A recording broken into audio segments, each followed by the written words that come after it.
So, you come from a town that's full of right angles, a grid, and houses with neighbors you don't like, and family members you like even less. On the bright side, you can work all day in the vegetable gardens, in the apple orchards, or in the marketplace. There are so many options in Gridland.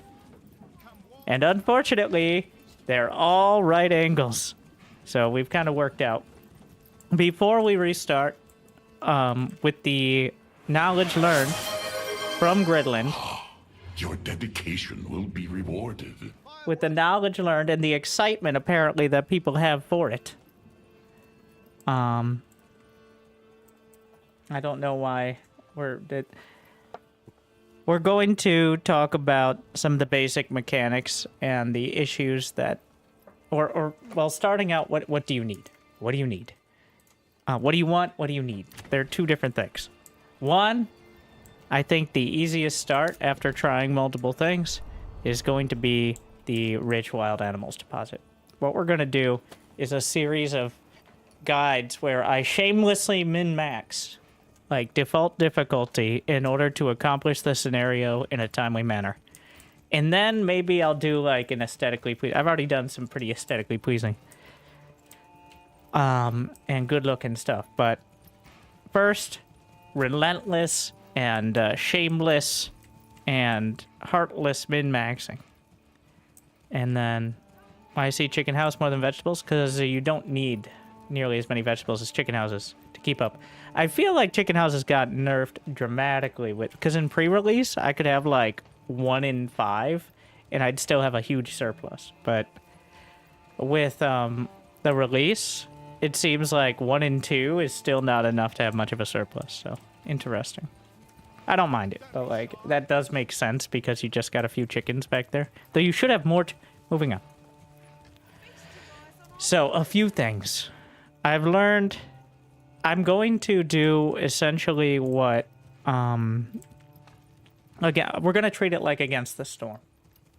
There are 3 seasons, there are 3 seasons. Everybody knows this. If you live in your standard suburb, you know the 3 seasons, which are winter, summer, and construction. So those are the 3 seasons that I find myself working most off of. Winter, pretty self-explanatory.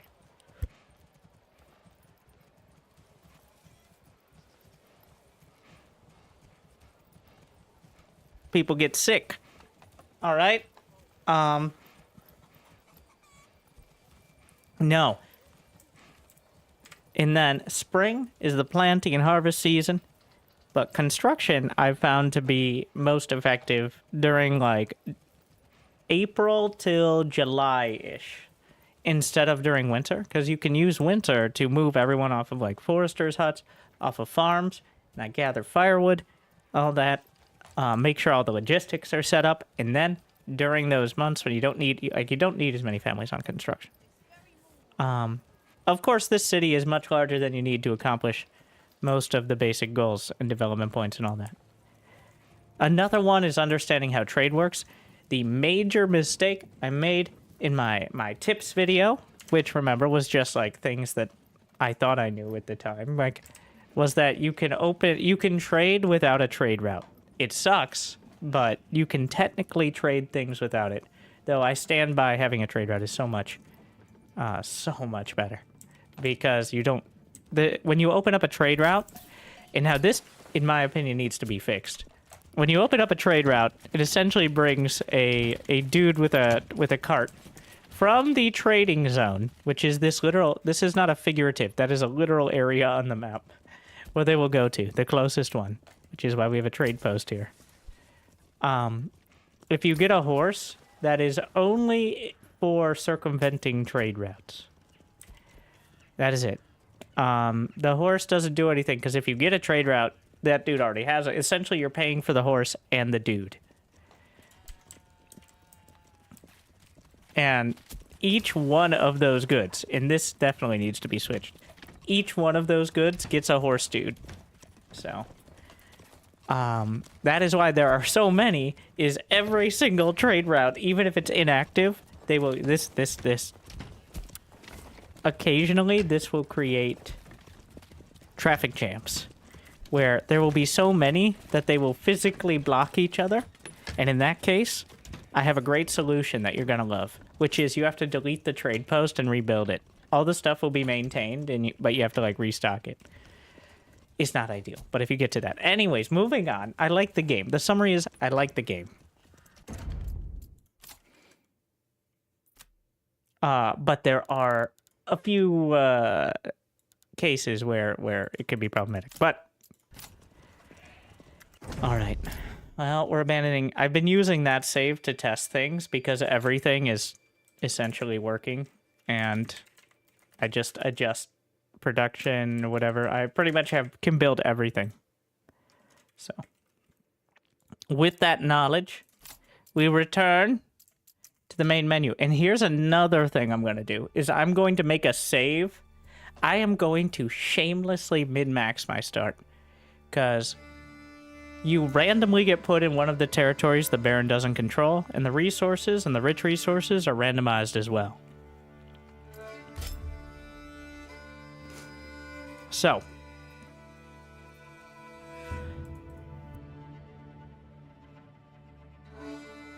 shameless.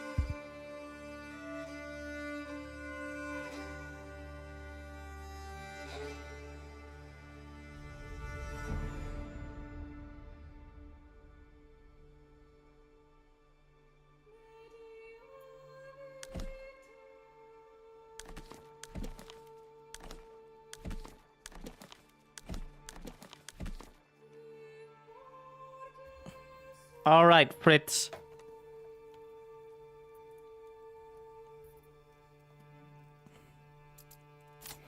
We're going to be doing Rise to Prosperity on default difficulty. There's no enemies. The only objective is to get a large town.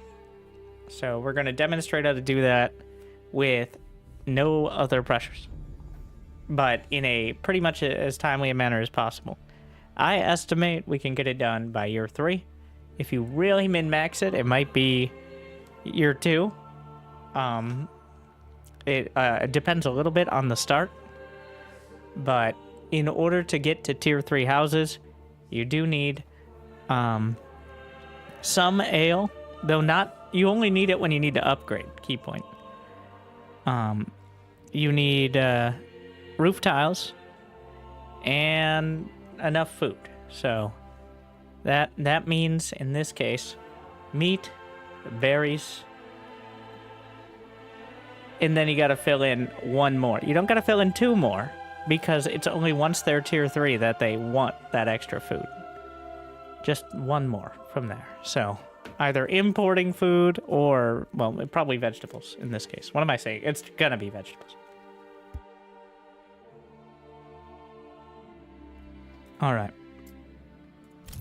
And now shameless min-maxing, and then I'm going to make sure I save on start so I can go back to that start in other scenarios or if I want to test things. I've started to do that. It's a little bit disorganized, but this is not a unique situation for me. Waldbrand. The resources are laid out really nicely, but I don't have rich meats. I need my meats to be rich. Good old cunts. Tits it is.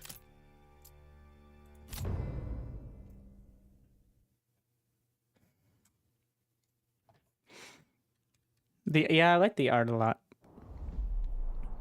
When do I get a horse, though? Almost all the art has the Lord on a horse, which is a bit misleading. Okay. So, I don't have any rich metals,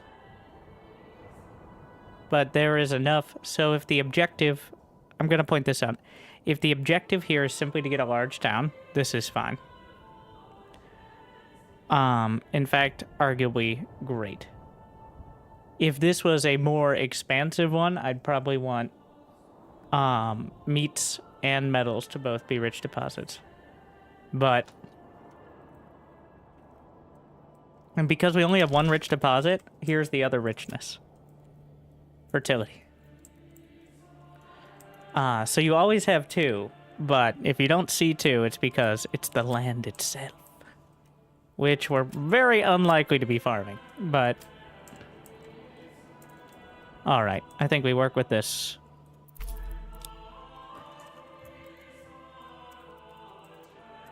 Welcome to Min Maximus. Alright, and give it a save.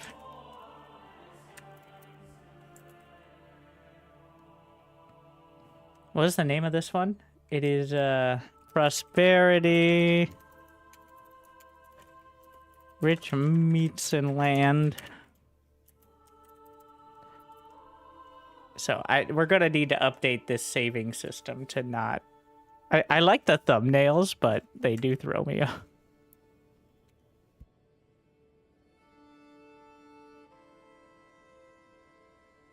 I got screwed over by the level 2 houses once. I would have suggested delete the level 2s. Honestly, I don't think the hardest... Right now, I feel like the hardest difficulty, the biggest difficulty, is how punishing approval is instantly.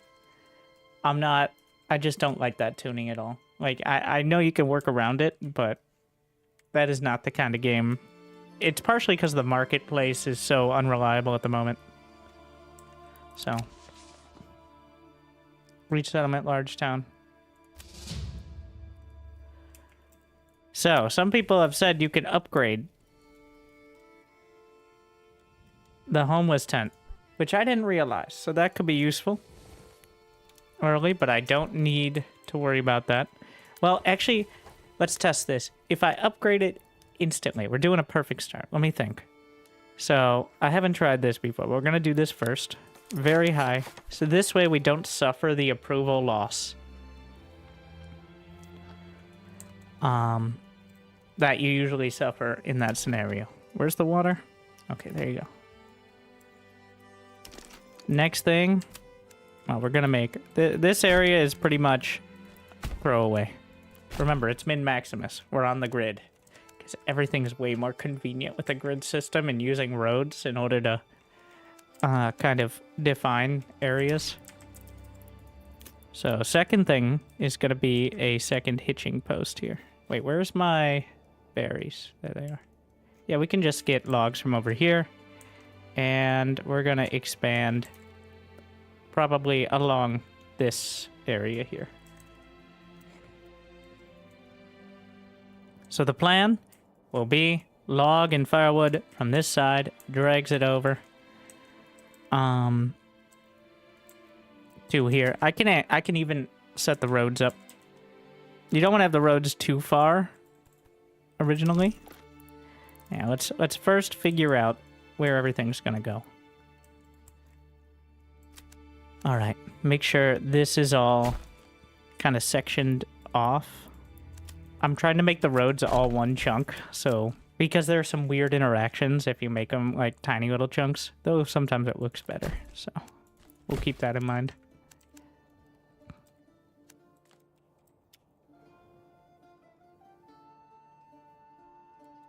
There's no real, like, it doesn't matter. I can make it as long as I want.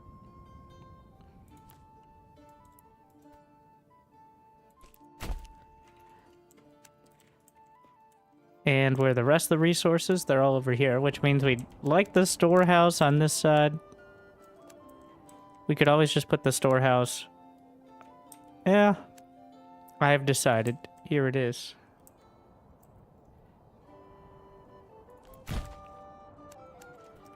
Turn up my jams, please. There's like one song that's 20% louder than everything else that makes me turn it down all the time.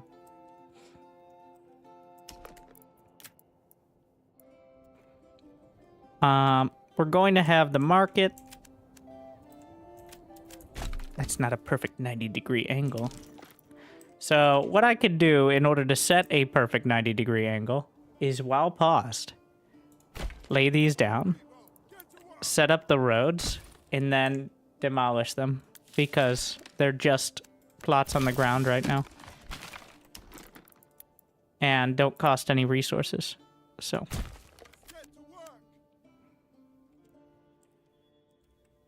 Actually, I want to try a different marketplace style here. There... I haven't found a super reliable way to do it. But...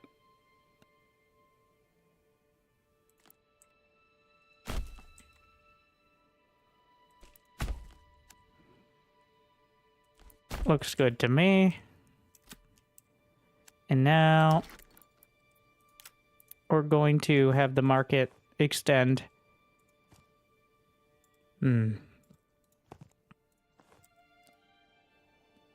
I don't want that many. We're just going to go with 3. In fact, let's put it right in front here. We'll have the roads. We'll have the roads. All right, fine. City planning, all right? So first things first is going to be the huge vegetable plot. A classic. Need to make sure we're hooked up here. Which should keep us going. If we start it early enough, we may be able to harvest by the end of the year. I'm not 100%. But, that is the ideal.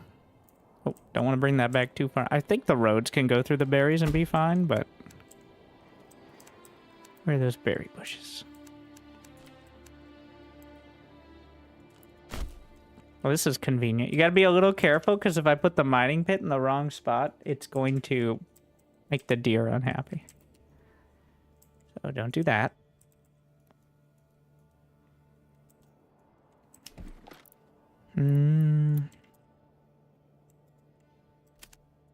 Well, they'll run away. They won't. It won't like delete them, but they just like move about the same zone size away. So, which is annoying.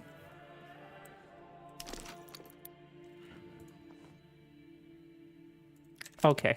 Wait. New idea. I wanted to test something.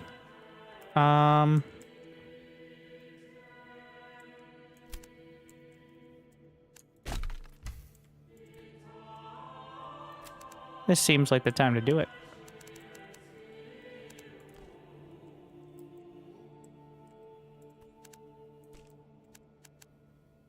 So you can, with the use of cleverly placed roads. I like this tip as well. So you can, let's do a one Morgan vegetable plot. How do you know? It doesn't actually tell you in the game itself.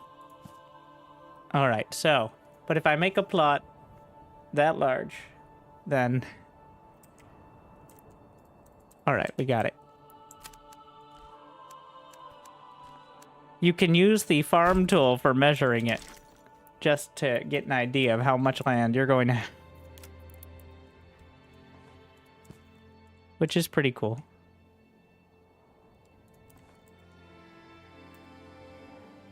And there we are. It needs to be a double. There's no way this works without a double. Obviously. Gonna be a little janky there, but that's fine.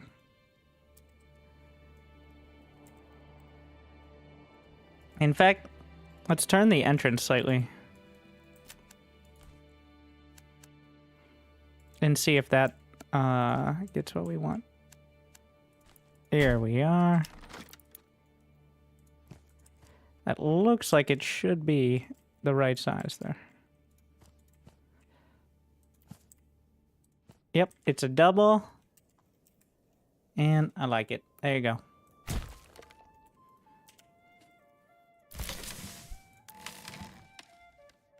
Low priority, high priority, medium.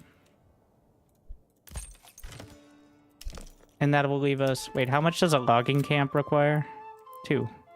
So that's a problem. So we're just gonna delete the storehouse. Because it's reserving the timber right now.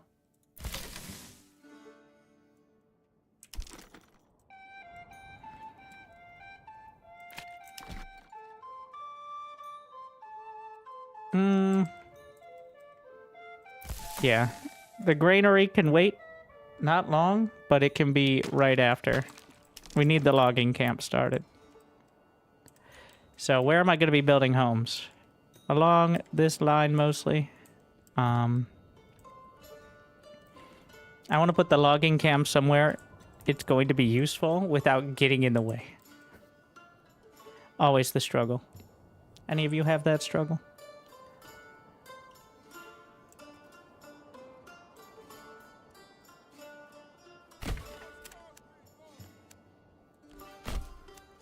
And then some ox trails there.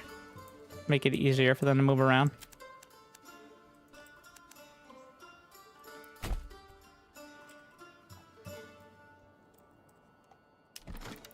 And that leaves us with enough for one more hitching post, which I'm going to test assigning a family to the hitching post. I've seen people saying it. I'm not sold on needing that. But we're going to give it a shot.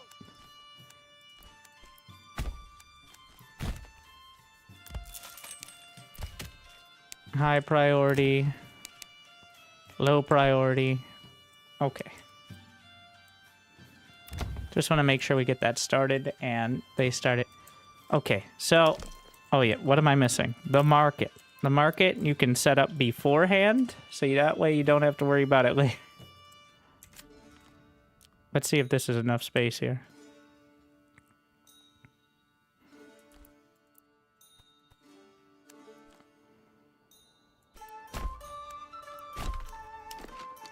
The roads just act as guides in this scenario. And I found it's very annoying if you don't put up the roads because they just kind of decide to snap. Even if you say don't snap to roads, they still snap. All right. If we make this a little smaller here, that should be 3. 1 of each. There you go. Nice. And then this can either be an expansion market. Wait, maybe that can be the well. Slightly off, but I can just put the well over there. That'll be fine. Okay. We got vegetables. We got the hitching post. As soon as the other hitching post starts constructing, I will buy another ox. We've got the workers' camp, which I haven't done before, so I want to try that out. And then as soon as all this is going, we're going to get the granary. And so, okay. Nope, not number 59.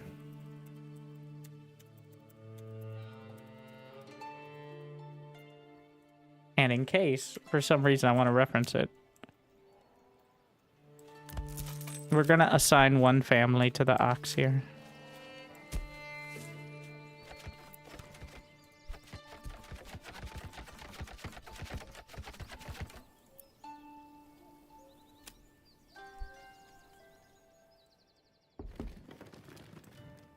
What? Family members can start moving in immediately? Alright, maybe I was underestimating this value.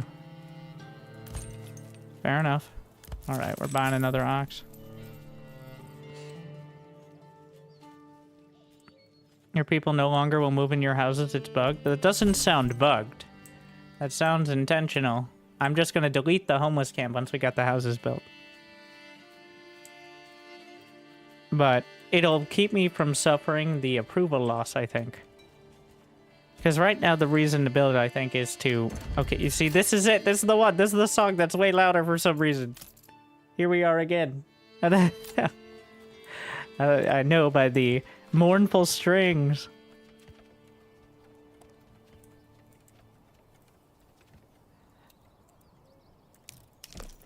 We're gonna get the granary.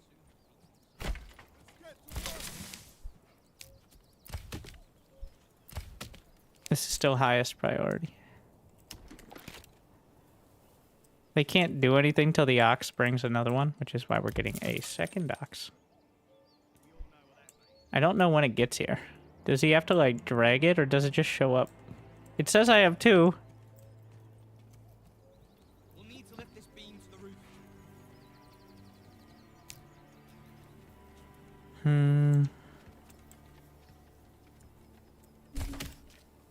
Wait, what? It does say homelessness. Well, I guess they are still technically homeless in that they don't have homes, though, right? Like, so. Gonna put 2 there.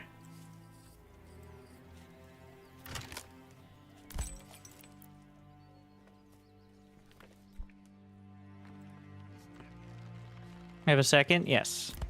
I put the hitching post. I'm testing next to the logging camp now. I've been testing different locations. Oh, there's the second ox. Yeah, once we have 3 homes that are doubles, I'll just get another.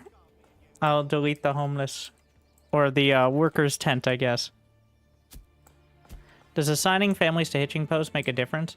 I think the idea is if there's a family assigned, there won't be members of other families that go to guide the ox. Because if they're doing that and they have a job that maybe pops up while they're guiding the ox, like say somebody at the logging camp and the storage is full, they'll go guide the ox, but maybe they moved out of the storage. So that person will not, if there's a family assigned, they'll be dedicated to it, and members of other families will not be distracted. Now, that's my theory. I'm not sure in practice if that's how it works, but I think that's the thought process there at least.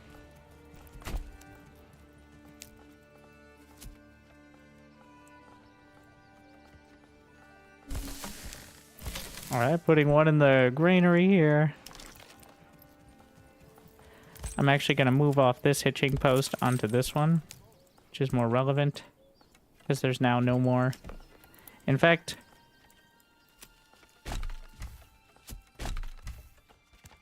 no, not that road. We're going to move, get another hitching post over here and eventually end up deleting the other one. Storehouse is not as relevant to get early, but is still high priority. Oh wait, let's move this up. I feel like the entire thing needs like a RimWorld sort of priority system, but...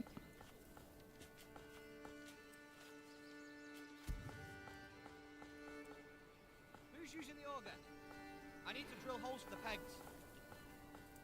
Alright.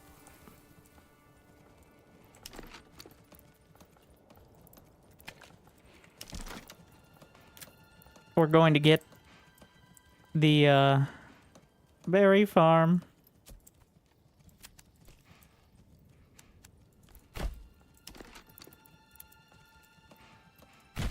And then hunting camp.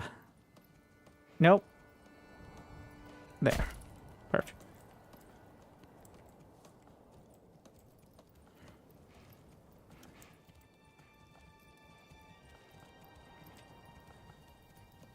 How much timber do we have? Let's see.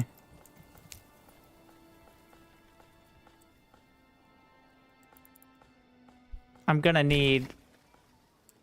Well, we're gonna want to expand the living space there. Do people live... I don't know if people live there yet.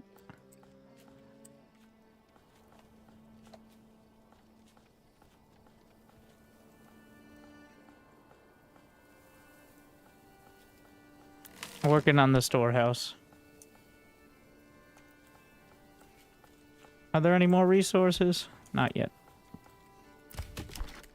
So 2 for expanding living space, and then we need 3 more houses, which is going to be 4 apiece.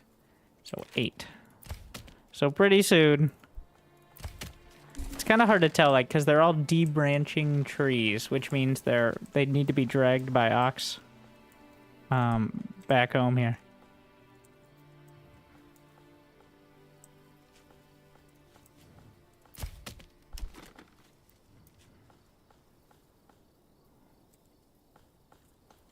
Storehouse done. We're working on all this. Oh, those only need to be constructed is a key point. We got the second hitching post, so I'm deleting the first one. Storehouse is done, so we're gonna pull... Which family is more lazy? Okay. They're both working hard. But we're gonna put Cunt's family in the storehouse now. As one does, so they can yell at everyone from the center of town. Gonna make sure we got the well set as well.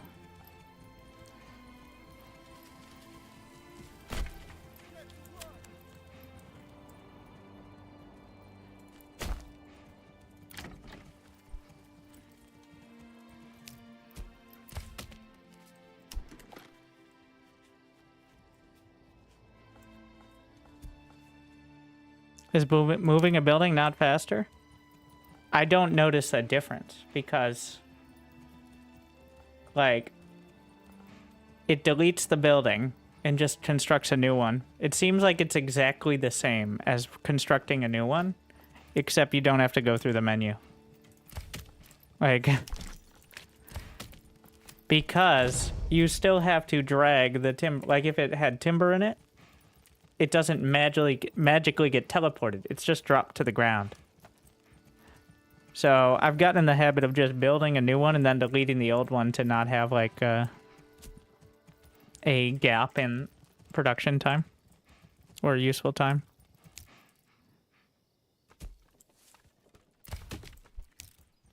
Do we not need timber for anything? They're doing a great job of working. You know what? Is there any more things that we would want?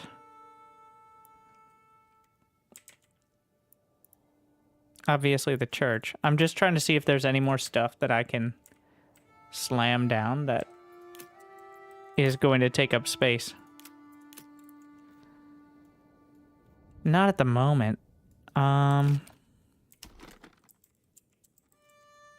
Let's try this though. I've got an idea. Let me just work it out and then I'll explain it.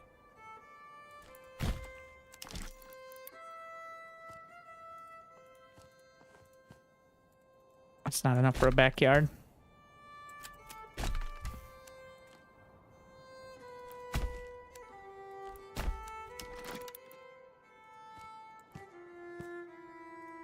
All right.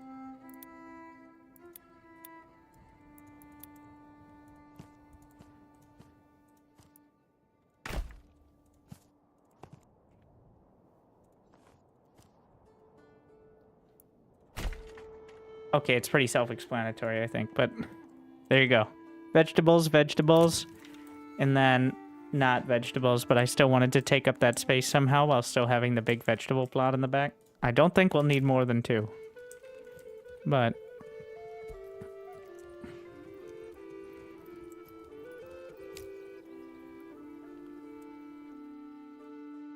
we'll see.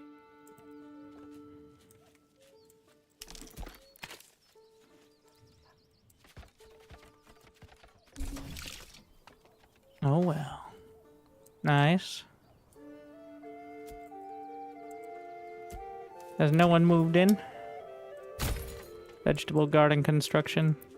So you can't reassign them. It's kind of weird you can't reassign them to a different place. Do you feel vegetables and eggs are good for selling?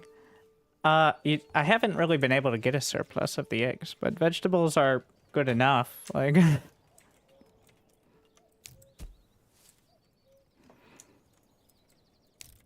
Is that done over there? We're still waiting for construction? Interesting. Okay, we're gonna pull off the hitching post because there's no real purpose of it right now.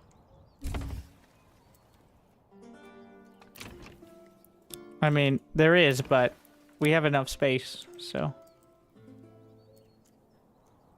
Let's just get all this construction done. April starts.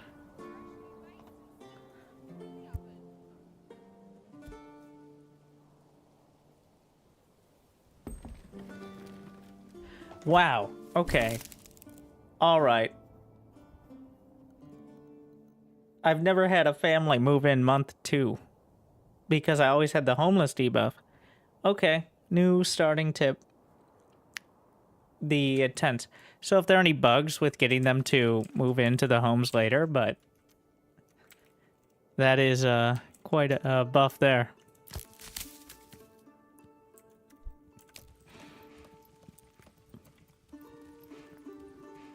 sometimes apple orchards, well, apple orchards take years to grow. So not until the 3rd year will you really get a surplus. But then there's something finicky with apples in general, but you will get plenty of them.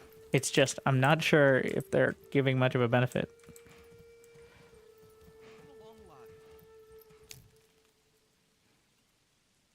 We're trying to get the construction done, and then we'll move into planks, which is also going to require construction, but...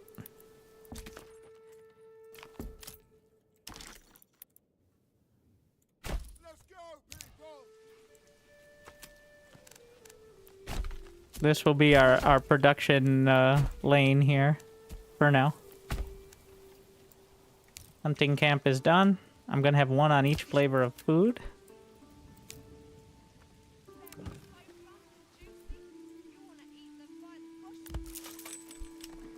We're out of timber. Put one back on the logging camp. Yeah, the markets and the transporting to markets and how the whole system works is, I can't figure it out. Like, usually I'll have enough in enough places, but I've tried some strats, but there's no reliable way.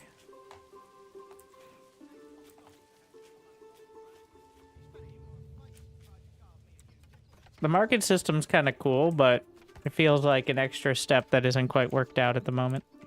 Because they don't actually come to the market, it's just like an AoE. They don't stock it fast enough. Or, like, if you could set a priority and be like, this is a high... Essentially, I think it might... Okay, it might break some things. You need, like, a reset all button. But every building in the game should have a priority system. Ideally from, like, 1 to 10. Like a RimWorld style. So like this firewood stall, 10 priority. I want every piece of firewood in this stall now. All right, give me your wood. And I think that, assuming it doesn't break anything, would help.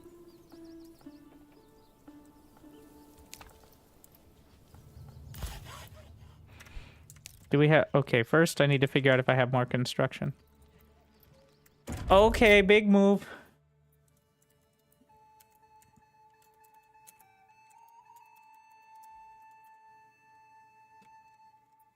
The construction priority is pretty good, but you can also... The thing is, you can also prioritize construction by just not building more stuff. So, like, you could prioritize it by only building one thing at a time, which kind of somewhat defeats the purpose.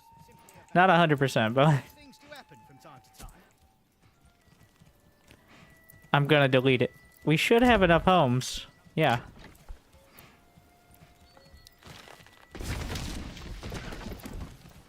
They moved in. It's fine. That's stressing me out for this shit over here.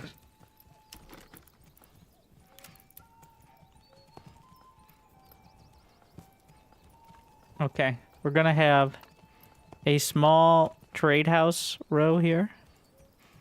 So the idea with these is they're going to be for, let's see if I can figure out. They're going to be... I'm trying to figure out what the absolute minimum for a backyard is. And there's no real reliable way, but... It was like cobbler and joiner shop, likely. Is that what...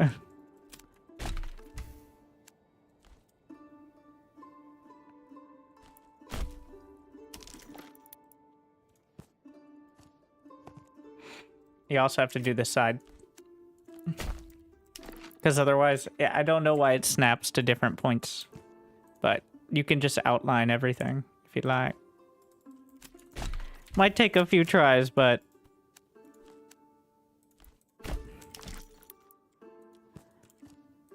Here in Min Maximus, we're willing to take a few.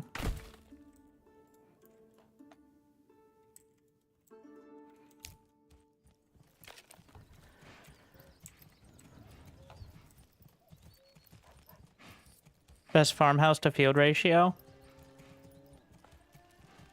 It's kind of hard to tell. Like, I think you can get some benefit out of having farmhouses around the edges. But what I've done is just, I think 8 villies in a farmhouse can cover like 3, 4 more. You just gotta be careful of harvesting everything that's not rye or wheat, either early or before the end of September.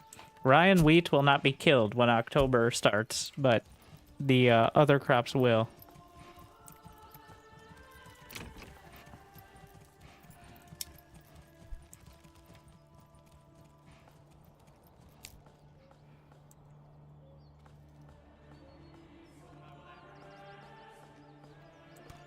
One big marketplace. I've tried different versions. Just the 3 stall version has been working out, but I haven't tried just an Omega marketplace for like hundreds of people. So only wheat and rye die? No, not wheat and rye. Barley and flax die like October 1st. They just give up on everything. Anything you haven't harvested. But wheat and rye are like, they're designed or party crops or something. All right, just that you can check the lore.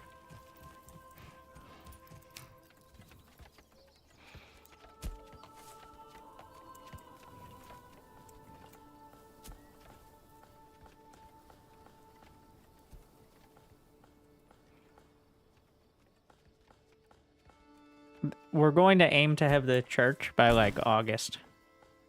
And then start trade during the winter. We do also have to have some firewood here.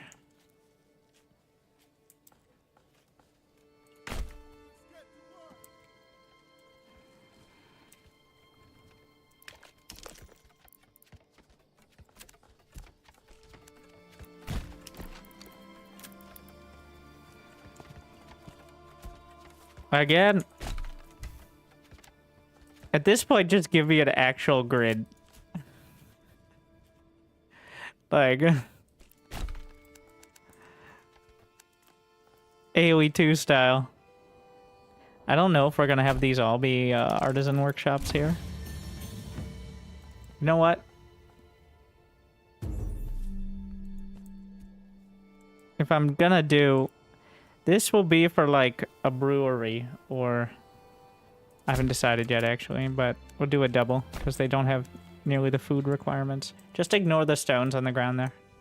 So my development point is going to go into trapping and then advanced skinning for extra meat. So this way I won't have to worry about food. At least meat. I'll have meat and vegetables, which will be mostly infinite. And then we only have to worry about berries or one other option. That's why we have the rich... deers there.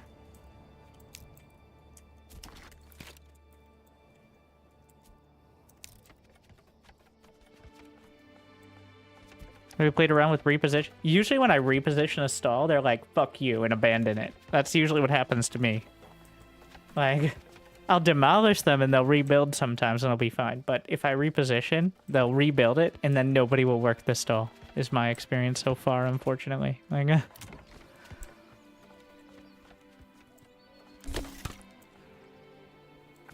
if you leave a zone fallow, will it gain fertility? I don't think so, but I'm not 100%. Like, I don't think it just gains it for existing beforehand. I'm pretty sure you have to harvest it, but I don't know for sure. I'm not authority there. Come all, feast your eyes on our fine berries, so plump and juicy, you'll want to eat them by the bushel. So we need 20 planks in order to build the church. Don't be shy, good sirs and ladies.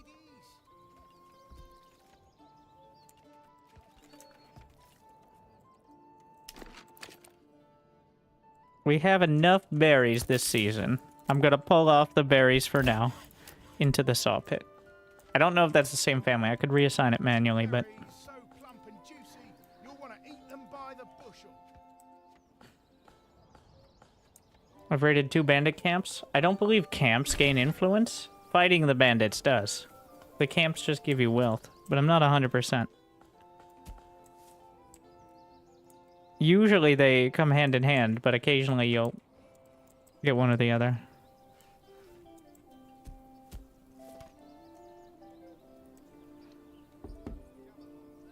New family. Which I'm gonna wait till we're almost completely out of fuel. I wanna make sure we're taking full advantage of the berries. Otherwise you're wasting it when they grow pretty much to full. It's a waste. We're gonna get exactly 20 planks. They work the planks so fast when there's nothing else to do. I like this setup a lot. Look how, like, they have to go between the hitching post, logging camp, over here, saw pit.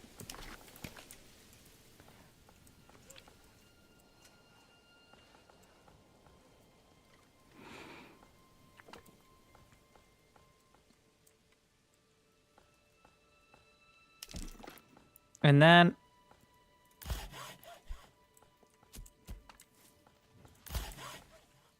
there they go. One more set. Wait for it to be done. Saw it up. And then I'm gonna have to decide where to put the church.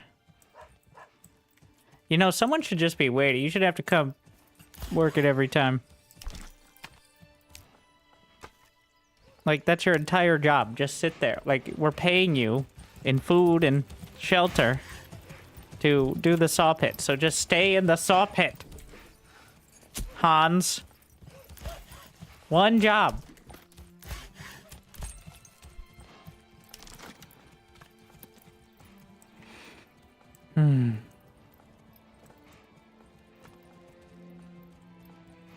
So the question is, like, do you want to build it far away because that way it's not in the way of anything, or do you want to build it close by because construction is easier then? And I think for this mode, we're going to go with the quick construction method.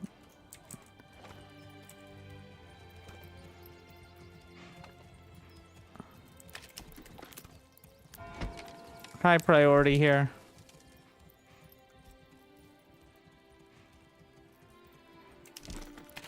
We're going to make sure that gets done. Do I have a family on the hitching post?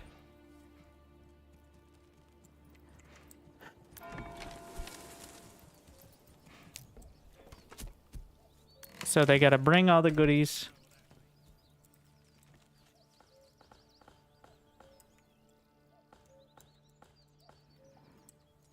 But honestly, usually it's the villies taking forever to build it that is the sticking point.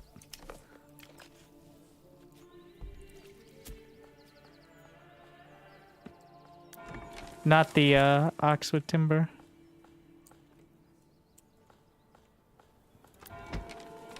Because they have to go back to the storehouse, pick out like the planks and the...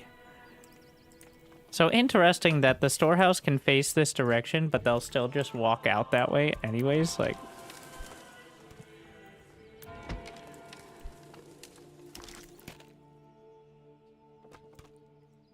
Inter-region trade more efficient? Do I need to spam more mule posts? They trade via trade post? I usually just sell at one and buy at the other via the trade post. But the inter-region trade is, how do you say, really bad. It does not... Usually putting a storehouse on the edge, or granary on the edge of each territory, and then trading across the border. Because they don't go to your pack station. They just go between the storehouses. The pack station is just like where the mule goes if it's idle. But otherwise, it's just an indicator of that happening. But they don't actually store anything in the pack station. Which is a bit misleading in my opinion. But it's just essentially like your home base for stuff. Like the hitching post. But it isn't used as the trade point.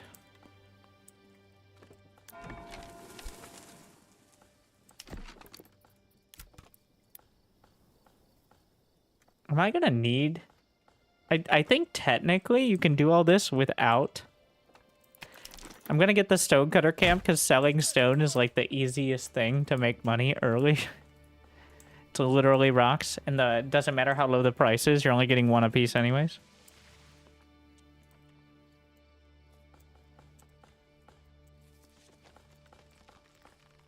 Why is everyone in my storehouse having a market stall and not moving supplies? So, remember, the people are families. So even if there's someone who's working a market stall, that doesn't mean the family isn't transporting. But also, sometimes, well, generally, you have to fill up the storehouse and the market. Like, you just have to fill things up and have enough quantity of stuff. It's not very efficient, and it doesn't work very well right now.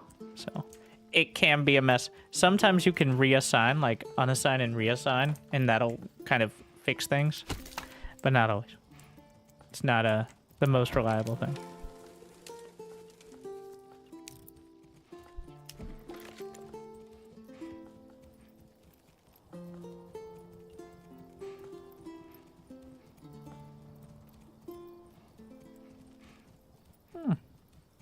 So, the next thing will be the trade post, I think. We're not too far off. Yeah. I just gotta decide where I want to put it.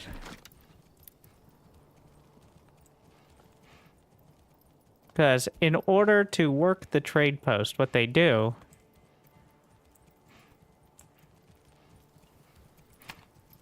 is they bring things from the storehouse or the granary, whatever's relevant. So we're probably just gonna put it here. And then we're gonna make a speed trade road. It's just low priority. Because they will follow roads you put down from the trading area, so.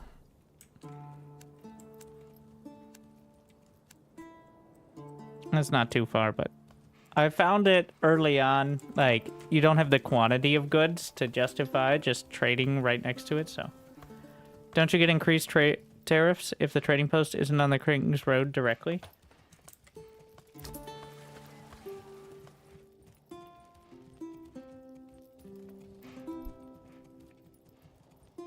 I don't think so.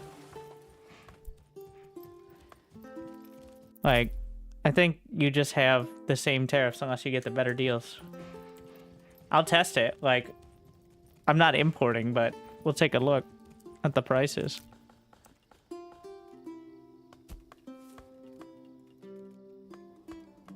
Like, this is connected to the King's Road. It's just my road's connected it. So I don't...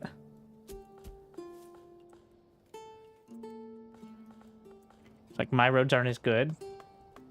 Trading post works better. I mean, like, it works better if you put the trading post. If you have the people to put the trading post right here, it works the best.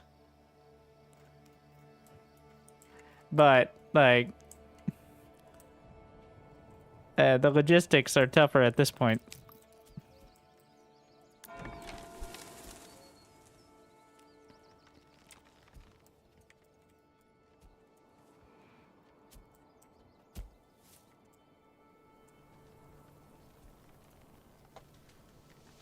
Larger towns and marketplaces. I usually go for small ones with storehouses and granaries nearby. I think we're going to try the big marketplace with just a ton of stalls and a huge amount concentrated on it for this one, just to try something different. Alright, construction done. Now I just need him to go by and do all the other things here.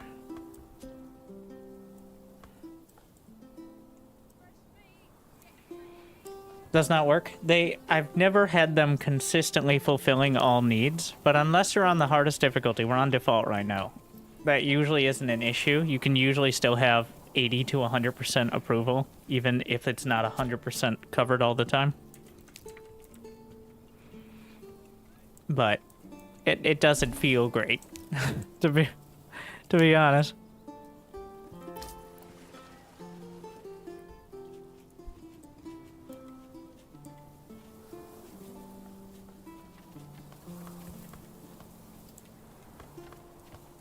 How do you put mining pits on the map? For stone, you just put it nearby. For other mining pits, you can fit multiple. This is most relevant with rich deposits. If it's not rich deposit, you just, like, it'll tell you. There. But you just put it on top of it.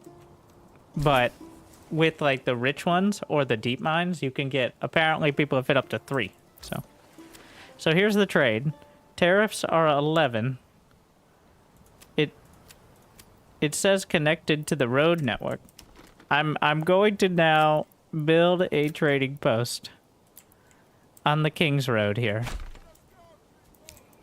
Which will slow things down a little because that's a... Okay, so for reference, here we have 11 to import stone, 12 to import planks, which kind of makes sense. We'll see if one on that road is better.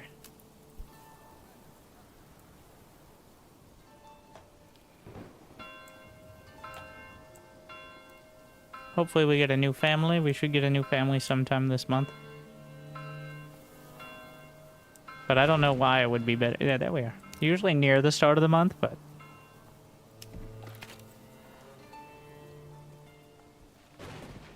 Oh yes, clothing. That's the next one with the tannery. Bit late on it.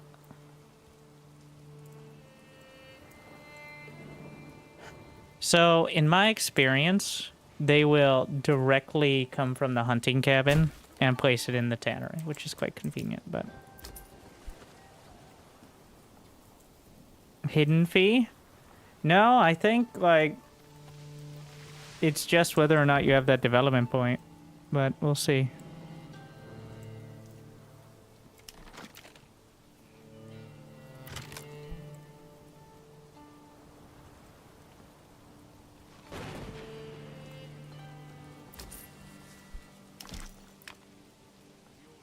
You ever get King's Influence? I've gotten King's Favor down. Whenever you press a claim, it seems like it goes down, but it doesn't do anything right now. That mechanic isn't implemented yet. Alright, we have food. I have some hides. I'm actually gonna pull off the hunting camp for now. And put one in the woodcutter.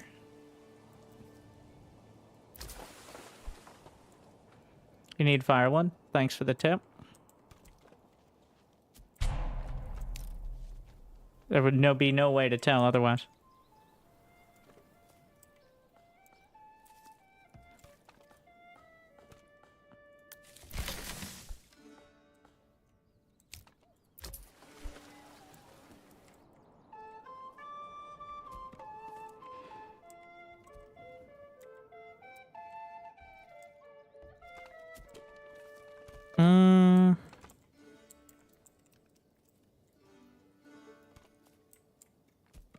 I do want to test this, like, because I'm going to need to import for ale. That's the situation. Like, I could try to, maybe I could gimmick. I could get a barley farm once you get enough pop, but only barley. But we'll see. That obviously takes more time, at least one harvest season.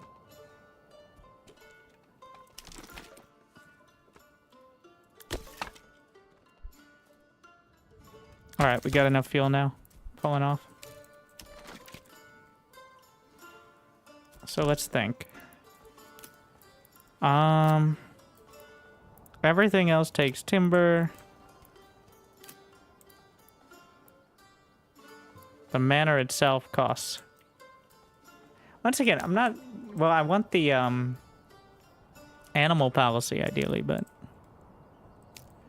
God, so much... You can cancel the collection of hides in storage. Now that's a real pro gamer tip. I like that one. So that way you can expedite the... That's a smart idea. So now they take it from the hunting cabin, guaranteed.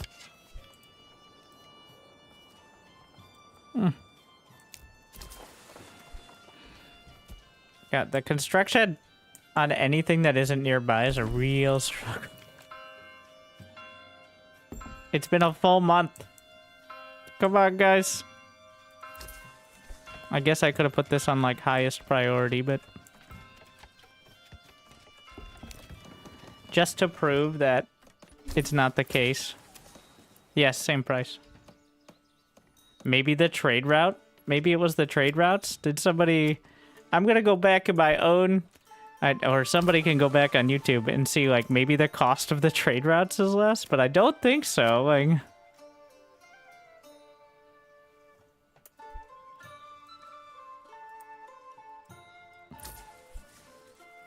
But there doesn't seem to be a difference.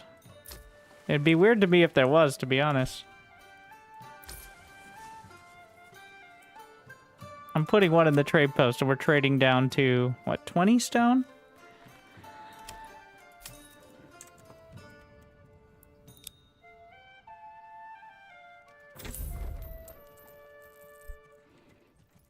We'll let them deal with that.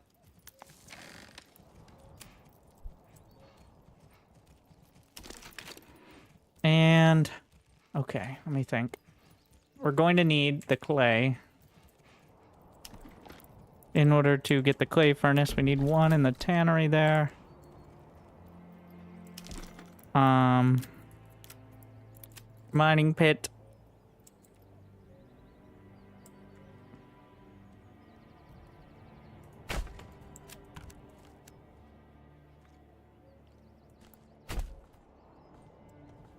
Technically, there's no need for iron at all.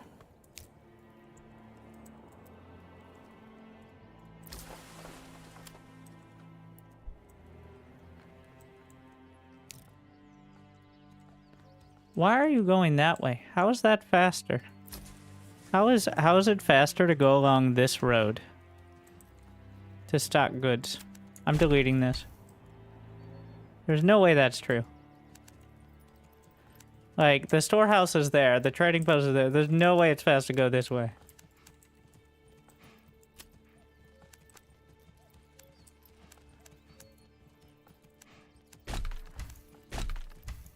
I'm trying to, like, right now, we're just gonna try to keep them from being too dumb, which is difficult, but we're doing our best.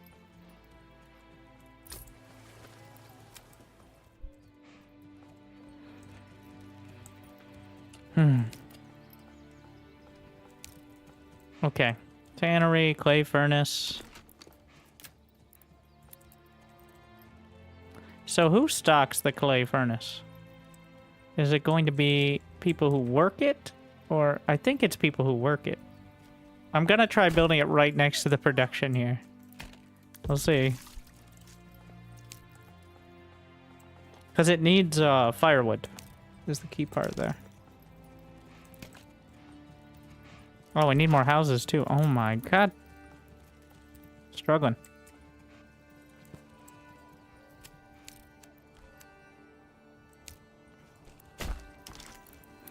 And this is our real expansions. What are you doing? Rotate. There we are. Doubles. So that way, apparently they only consume... One house consumes food. So you've got the whole house stocked with a piece of bread, apparently. At least that's my understanding at the moment. Let's see if Thomas is done being stupid over here. Or Tommen is his name. What are you doing? Who are you? Stocks. Good. What? Are you trading? You see, this is what they do if you don't have a trade route. He's got like a rock in his backpack. He's gonna go to the trade point and get like 1 silver. You get him. Go get him, Fritz. Economic. Boom.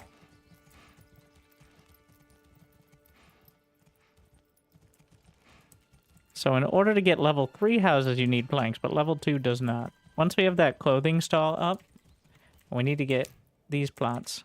But yeah, we'll have 1 on the hunting camp. The idea is we're going to just finish mining stone. As in, like, it's going to run out. And then I can remove that and have another family freed up.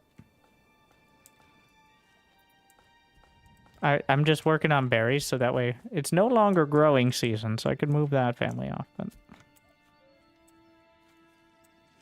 do you destroy? I destroyed the workers' camp once I had enough houses, and they did move in. But it was a big bonus. That's actually a big pro tip there. Is the workers' camp means that your approval might be high enough to get a second family, or the first family moving in on the 2nd month. Which I've never seen because there's always been the homelessness debuff when I'm building the homes. Which makes sense, but also... So, I didn't even know about that. I was just speeding along to the next step.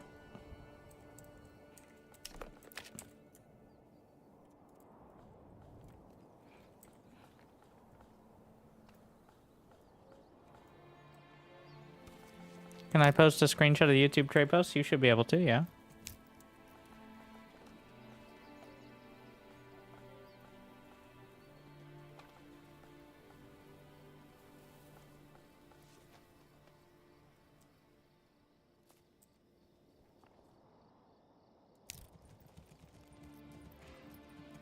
Subscribers can usually, with some exceptions, link.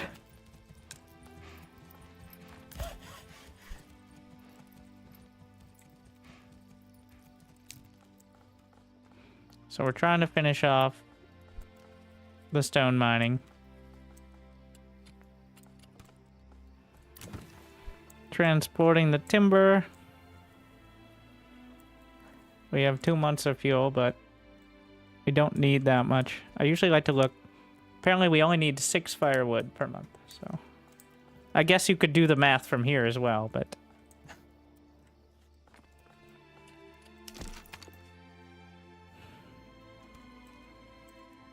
we're up to 33 silvers.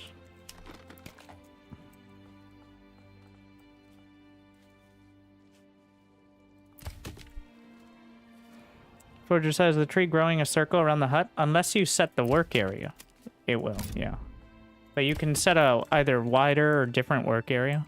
Though if it's too far away, you might as well just move the hut. But by default, it will just be a circle around it.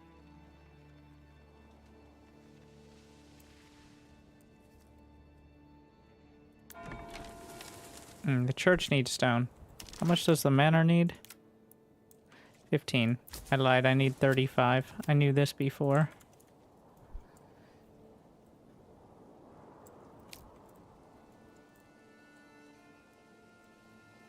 Town gets burnt down. Can you ever get him to move back in? Well, I think that's kind of lore accurate. But if I've lost more than, like, 20% of the homes, it does feel like it starts a downward spiral. Especially if you're on the harder difficulty, where approval loss is very painful.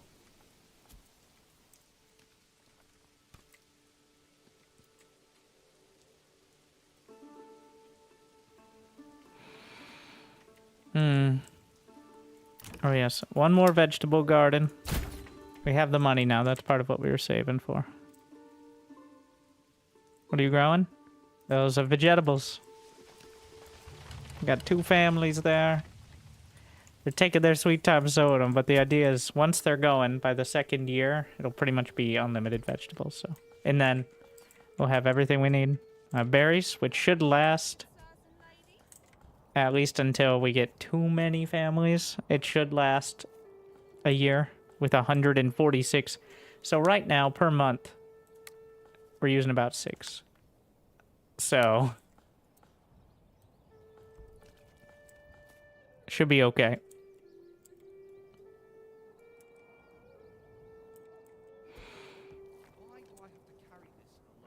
Is there a way to convert timber to firewood? I've found doing one or the other is better.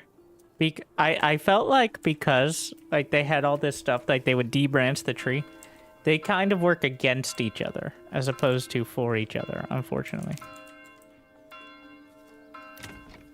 I should have set these. I built too many at a time and I didn't set priorities. Which is unfortunate there. For the person in the stable, I've no one assigned and the ox is still being used because unassigned families or just members of families that don't currently like have a job will guide the ox. It's just you'll have one dedicated to guiding the ox if you set it in the stable. But otherwise, it just takes someone who's currently idle.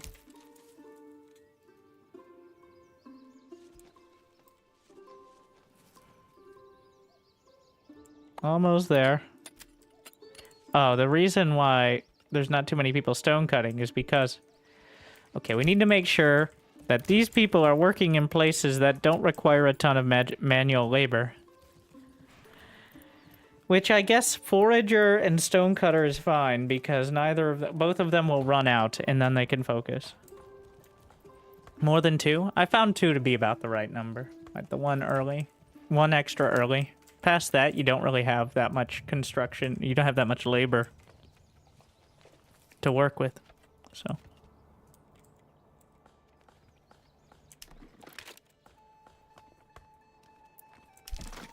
Are we done with the stone? All right, once the stonecutter camp is out of, so we're going to reassign...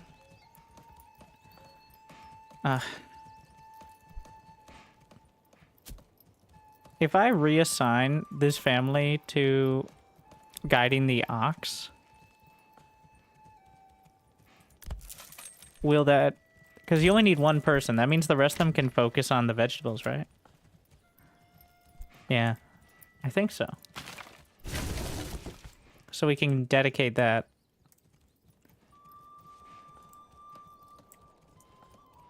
We're almost out of berries, in which case we can start doing firewood again. All right, highest priority there.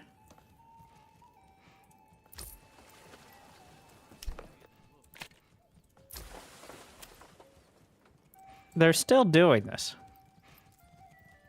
I'm gonna rebuild the trade post in town. There's no way this is better.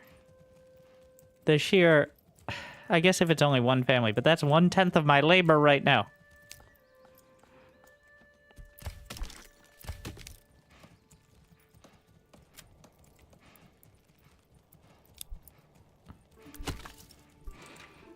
I'm moving these guys to wood cutting.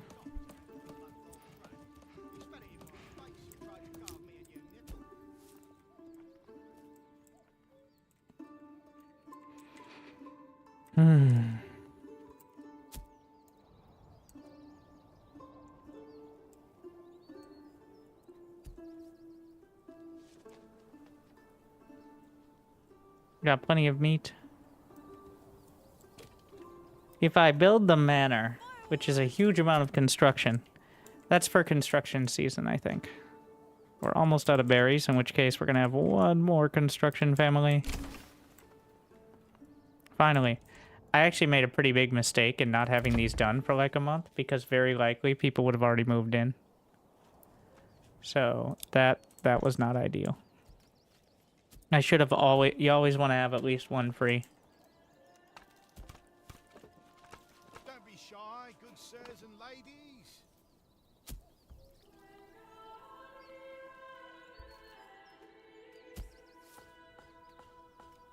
That's the most difficult berry in the land. All right.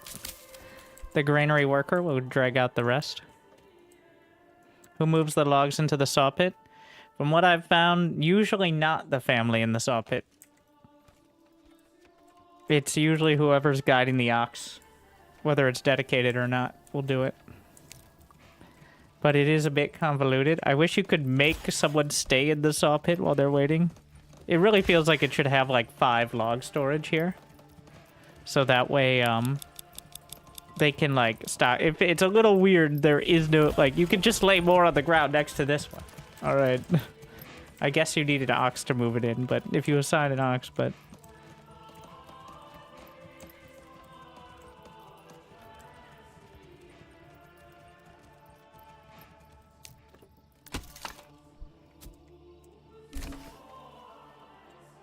Size of the plot does not matter for anything, but vegetables and apples.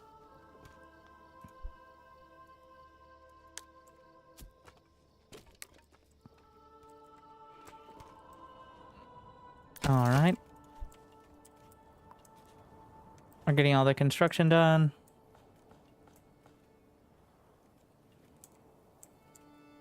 We have plenty of leather. What are you doing? Don't tell me you man the clothing stall. Guess it makes sense. Really shouldn't have these guys working this then.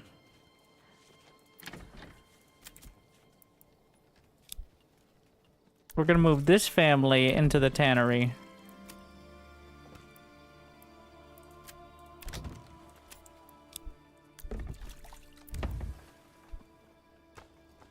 Oh no, the clothing stall is abandoned. This happens sometimes, and it's troublesome. Gonna upgrade the vegetable plots to level 2 first.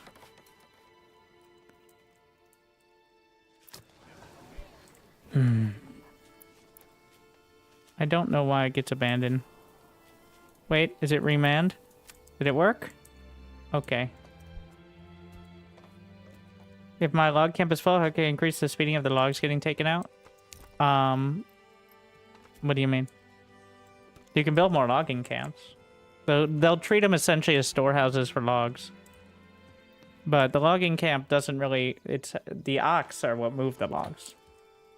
The logging camp is just a storehouse for them.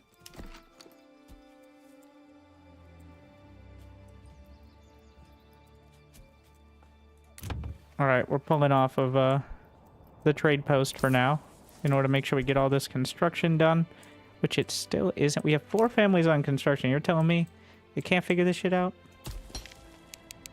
Highest. Aye.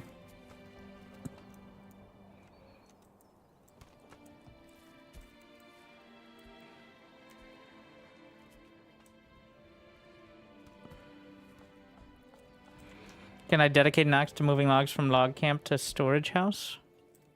What? The log camp is the storage house for the timber. They're too big. That's the whole point. You can't carry them.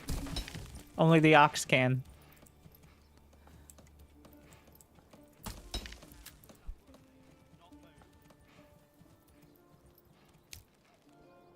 Oh shit. Very highest priority. I did keep adding more jobs, didn't I? I didn't realize the rest weren't done yet.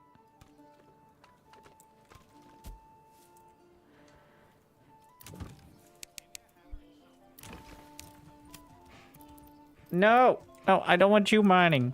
Oh my god. Okay. What if I move them into the granary? How about that?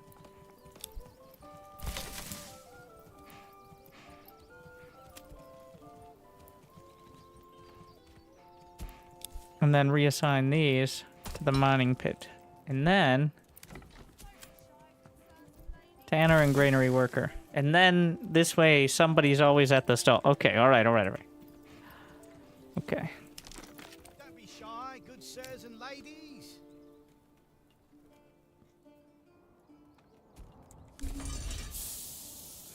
Clay furnace is done. We don't need that. Well, we need that to upgrade the church, is the key point here, so.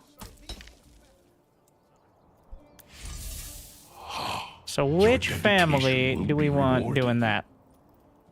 We're gonna take one of these families. Currently unassigned. Perfect. Oh, there you go.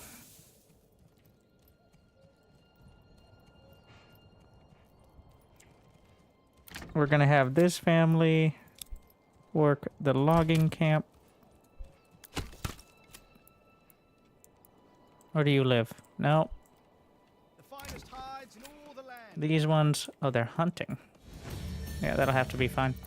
We're gonna double the yield now, which means we shouldn't need hunting all the time.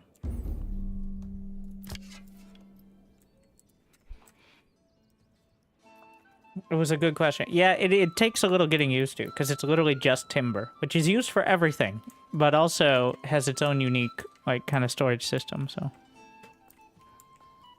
So it is a fair question. It's just, like, after playing a bit, you just get used to it, and you're like...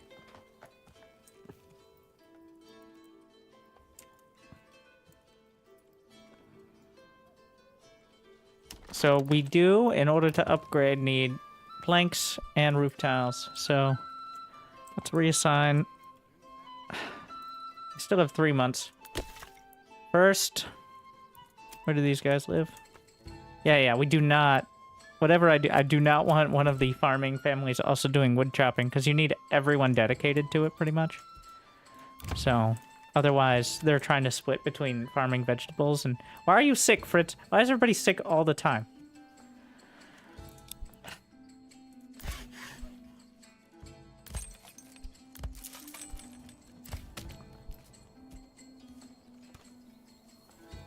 Is there an army camp you should go for on hardest? I don't think the battles change much on hardest. It's just the city building is the hard part. Generally, archers just don't really work right now, is the situation, unfortunately. Oh yeah, these were going to be artisans. Not until I need them, but... Thank you, Abdul. Your dedication will be rewarded.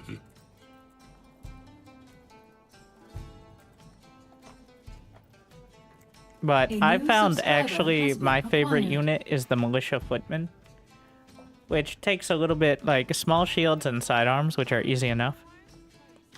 Like the spears are fine. The footmen are really good because they can just run across multiple zones without losing too much stamina. And are good for flanking. The pole arms I haven't had a lot of success with. And also the retinue. Waste of money in my opinion. Like the cost of it, the fact that one dude can cost as much as hiring mercenaries for a month, like it's a bit much. Okay.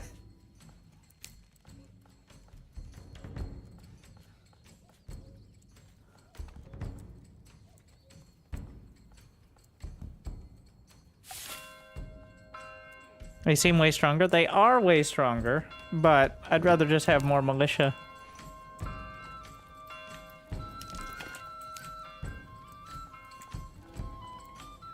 Like, if I have the money, but it's not a priority. And they're also not very maneuverable because you drain their stamina so quickly.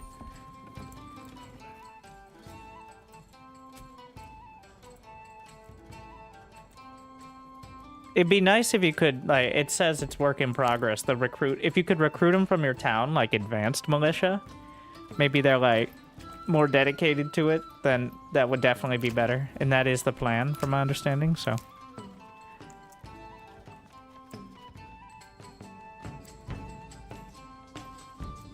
Yeah, the herb garden, it does reduce sickness. I just need more villies, though.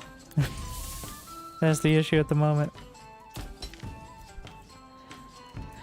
Trying to get the construction done.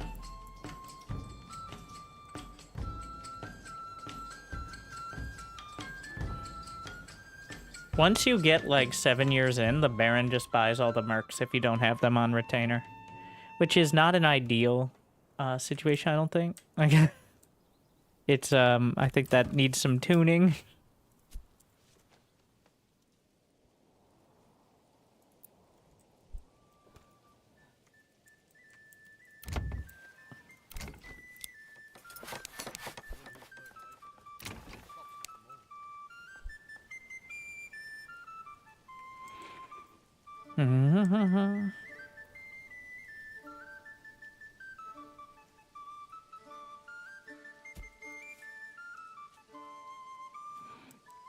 You have to see a sick villager? Is there a notification? No, you won't know until you, like, click on a family and it shows one of them is sick. Like, you have to actually be in the tab. It's they just sit around for, like, a month or something. And not working, so it's not very obvious.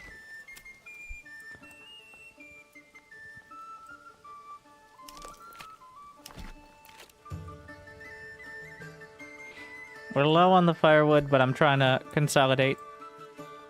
Do I have... I do have homes here. All right.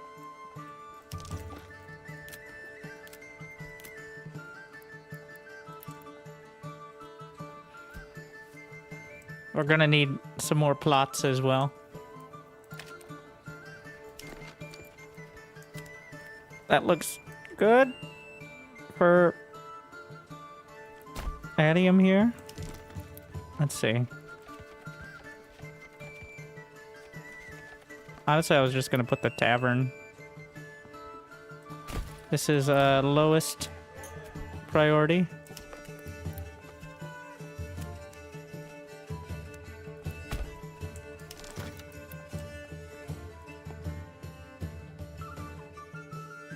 Oh, I don't have any extra timber now. Oh, we're gonna need it, but not quite there yet. Just making sure. I mean, if I pause it, do I... Wait, let me see. If I pause, do I get the timber back? No. Okay. It's still reserved, so...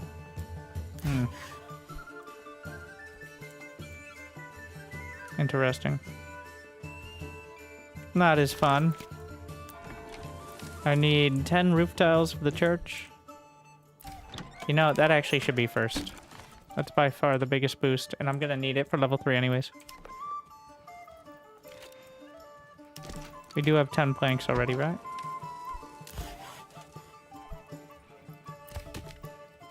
We need another family. What is carpenter? Carpenter is saw pit? Okay. I'm gonna pull one off. And finish off those roof tiles.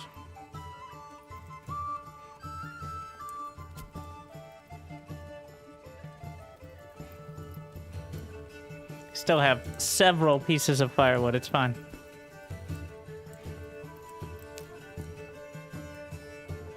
Plenty of leather here. So here's the problem. Okay, here's what we can do.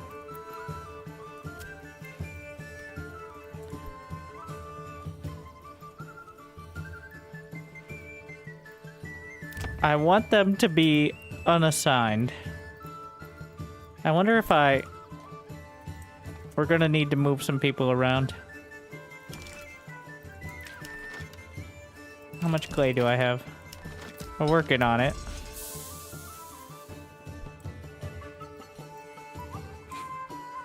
Okay, this family is woodcutting.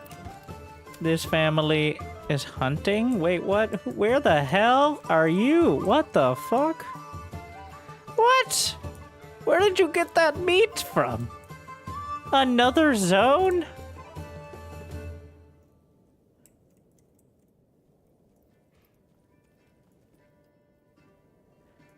Excuse me.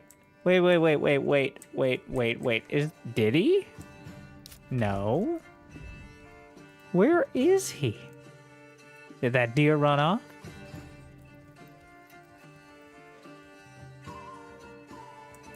I have no idea what they were doing there. Probably a trap. Oh, that's not helpful. Really? I thought they only put traps in the zone. Maybe they just put them out on the field? But if that's... Okay, we're limiting the work... What if I limit the work area to the hunting zone?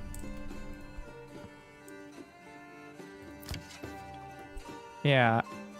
I do not... Let's give that a shot. Oh my. Wow.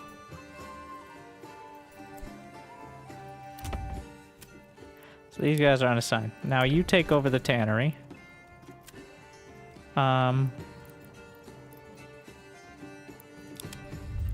So now I need you to be assigned to the saw pit, and then I can unassign you by taking him off the saw pit. There really should just be an unassigned option, but...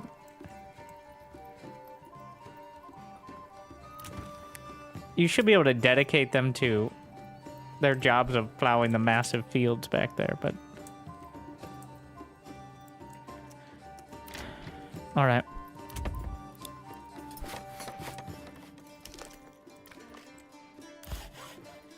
Apparently there are 2 logs in the saw pit area now. Wait, what? How did I do that? Did assigning one to the saw pit vary temporarily? Could I potentially... would it work? Alright. And then unassign immediately. But maybe that'll set in order.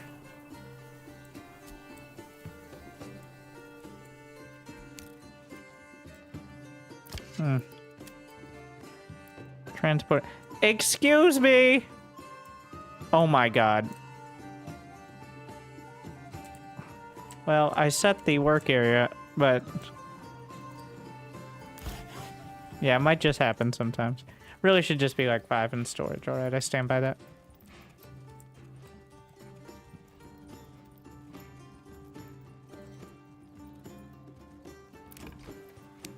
Very high. So the woodcutters... I'd like to be able to set the family while I'm doing that, but... Oh, we have enough for the church now, too. we're gonna get this done, which will unlock regional trade logistics, which is gonna be used to import ale for level 3. Well, actually, no, we have to get the level 3 ones, I think. Only 2 of them, though. So it's not too horrible. We're gonna get this done. And then I'm gonna need firewood.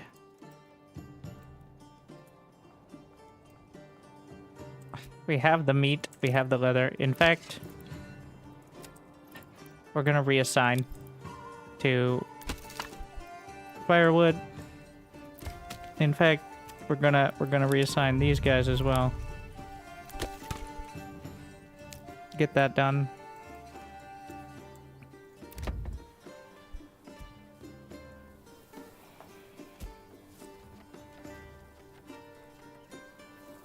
Yeah, I know.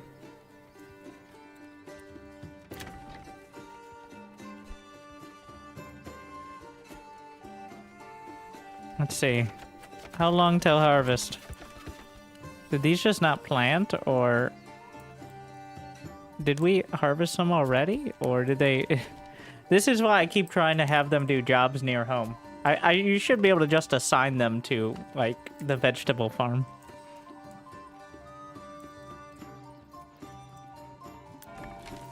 Is this done? Once it's done, and we should get the dev point. There you go. Highest priority.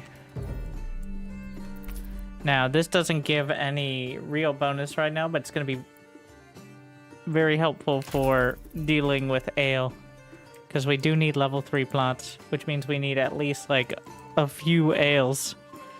So I'm going to game it, which is... Until I'm ready to upgrade, nobody gets any A. Okay? Nothing. But then, like, once I have... What is it? 12 timber, 24 planks, 12 timber... Oh, yeah, you need 75 wealth as well. Fuck. Forgot about that.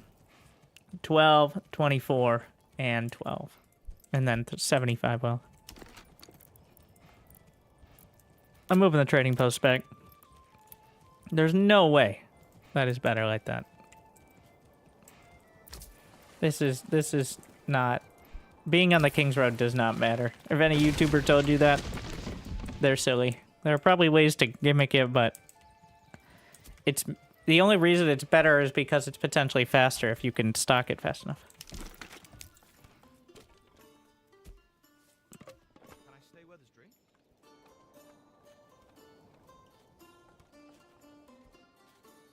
Then again, like in my tips video, I'm like, don't spend your money because you need trade routes, which isn't necessarily true, but is, if you don't have the trade routes, literally you're walking like one piece of stone to the trade point. So it is effectively true, but technically inaccurate. Whereas it costing more if you're not on the directly on the King's Road, it's only a logistics thing, which I guess is so much. You know what? Is also mine. Just won't work if it isn't connected. Yeah, like, that's why you build roads. In fact, I built a road that makes it quicker for them to walk here. But yeah, again, mine was wrong that you can do basic goods like stone and planks, trade without trade routes. But those are also usually the cheapest trade routes as well, so... And they're very high volume, the basic resources. So... It is very important to get the trade route as quick as possible if you're trading hundreds away. But you don't technically need it, though I would still very much recommend it.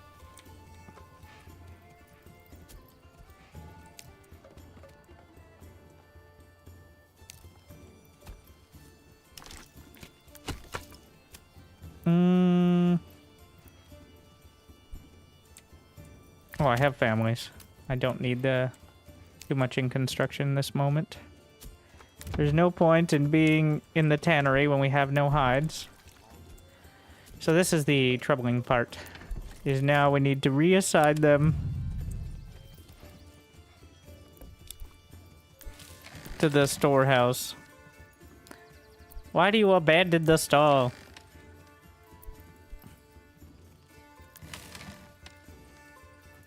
Oh, they allocated there. How's it compared to Furthest Frontier? Farthest Frontier? I like Furthest Frontier, but it didn't grab me like this one did. This one's a lot closer to Against the Storm. I think Farthest Frontier was a little less macro heavy. I don't know why it didn't, but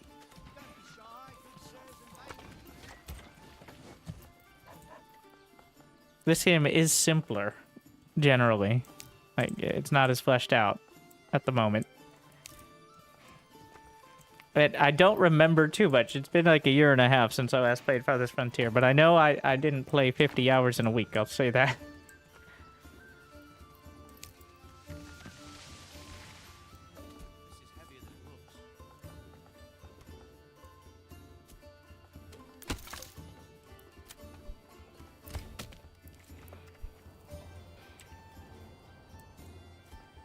Trying to get that church done.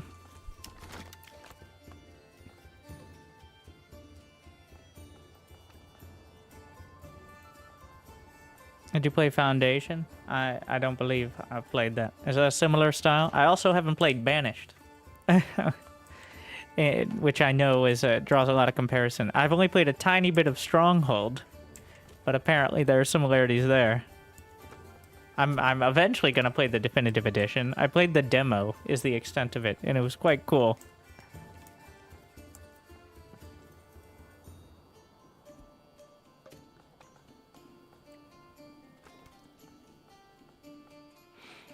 Alright, we dragging everything over there? The planks. I have enough planks. Yeah, they should be reserved.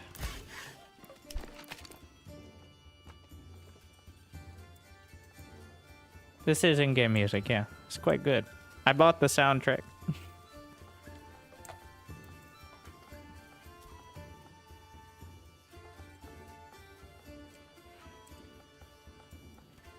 So how are we gonna make money?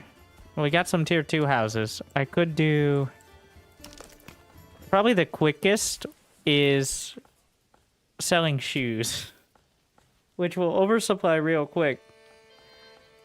But I think, like, you can sell planks, but the problem is the logistics of moving wood around are hard when you're trying to min-max. Like, you could do Fletcher or Joider's shop, but that's a lot of planks, which is a lot of logs. Whereas with the bonus hunting camp here, it's quite easy for me to... Oh wait, speaking of...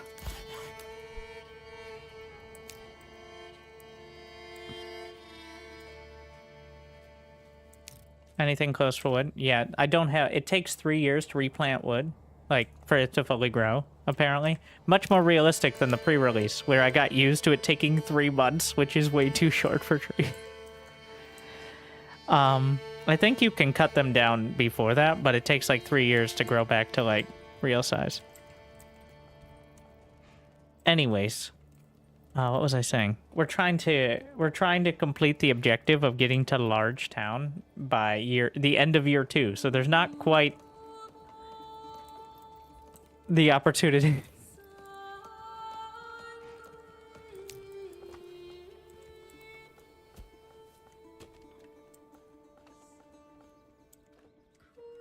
We're starting to get some vegetables. Wait, they're harvesting. So September, October. I believe it's about 6 months for them to finish. Like, the first crops start getting harvested after 6 months, it seems. So we're starting to get those vegetables.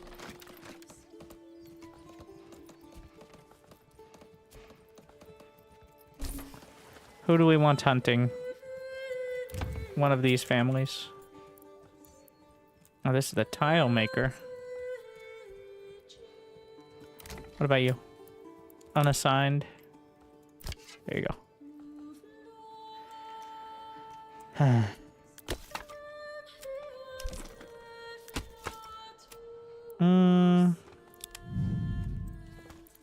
We're gonna move you to the logging camp and try to stockpile a bit here. And we're only gonna do trade when Once again, do I need a manor? The only thing the manor will be used for is the policy, but the policy is very worth it. Like, the breeding twice as fast deer is huge.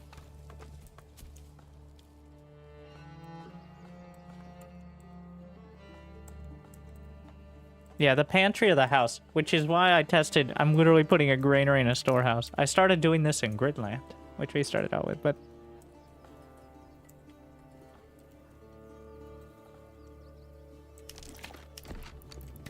we're gonna just let things go for now. Wait for another family or two to move in. Because I don't want to be dragging timber anywhere else at the moment. Is there a limit of what you can sell? I wasn't selling anything. The trader came. Did you have someone in the trading post to move this stuff from the storehouse into the trading post so it could be sold? Which takes time as well. And each of these traders indicates a trade route you've opened up. This guy will only buy and sell stone. Alright? They're specialized. So it gets a little ridiculous when you open up like a dozen and they just are constant revolving door. But that is the stone trader. That's it. Another trader will come by if I open up a new trade route. So it is a bit janky. I hope that I get why it's done like that. It's definitely much simpler than having a trader pick up a bunch of stuff, but it looks kind of silly to have a revolving door of traders. How do you get such high happiness? Church level is the easy one. People love Jesus, or else. And then just types of food. We got vegetables immediately. You can start, like, pretty much the start of this stream if you're on YouTube. We intentionally are... The name of the town is Min Maximus. We are min-maxing the quickest way to get to large town, which is the objective of the first scenario. So, the idea is to get exactly what we need and nothing extra. What year should you plan to take your first expand? I will not be expanding here. In fact, because the expansion system is so janky at the moment, usually I just do it when it feels like I've stabilized and growth is kind of leveled off. Like, I'll still grow, but we've got everything covered now. Which, I guess, if you're doing crops in your initial zone, I would say is probably, like, by year 5, you should have everything stabilized. It could be year 4 or even 3 if you don't have farms in your zone. Like, if you want to do that.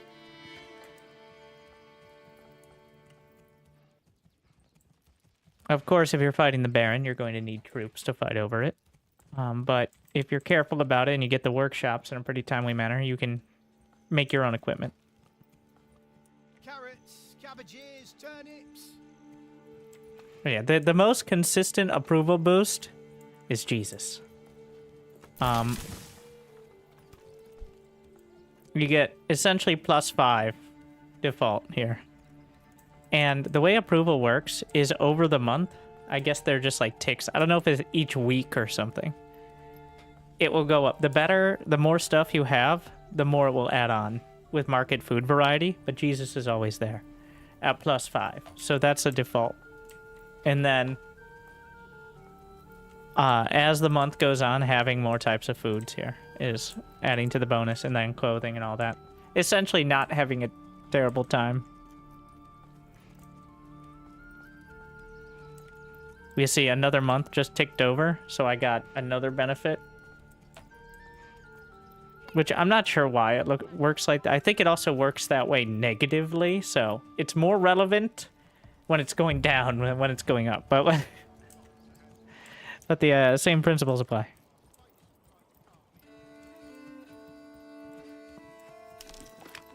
Alright, we're trying to build up enough timber here and planks in order to do a big upgrade spree soon, TM. And I don't want to distract. Pretty much I want to have maxed out log storage is the plan at the moment. We still have leather? We do. You got to be a little careful because... so what I've done is, thanks to the pro tip in the chat, I am not collecting the hides in the storehouse. So they only go to the tannery. But if I don't have anyone in the tannery, then the storage can fill up. For some reason, you can only hold 12 hides. I don't know. So the storage will fill up at the hunting camp.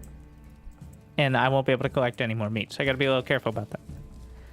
So pretty soon we're going to have to rearrange labor. But right now I'm trying to maximize the amount of timber because that's the most time and labor intensive to do a big round of construction, which is a lot harder if you're having to grab each piece.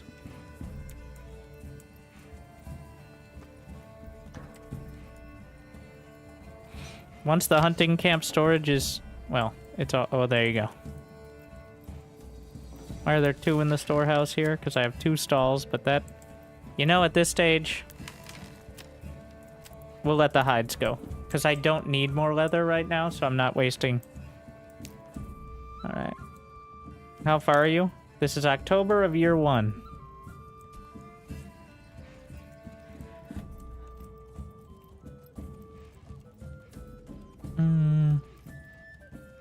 Fresh meat. Get your fresh meat here. No finer cuts in all the land. Let's see, are those ox trails working out? I want to see where they're going. These roads are just because oxes move faster on them. I think it's working out. Meat. Meat.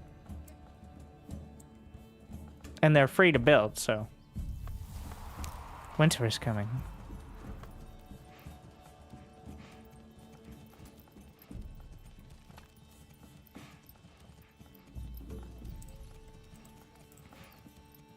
Yeah, the key here is not leveling up houses more than you need.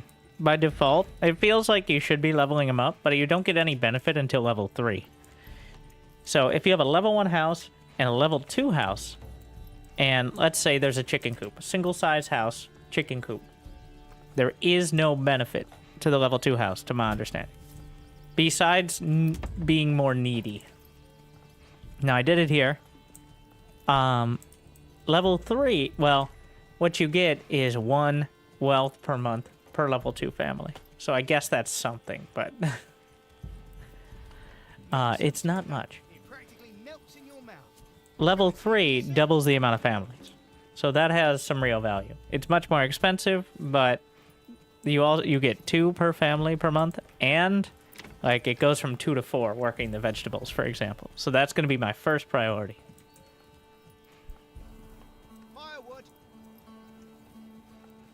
Right, getting more vegetable farmers upgraded there.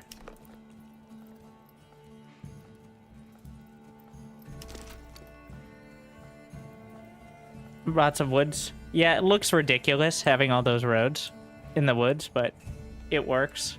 I usually delete them once the area is cleared out because it looks stupid. Like...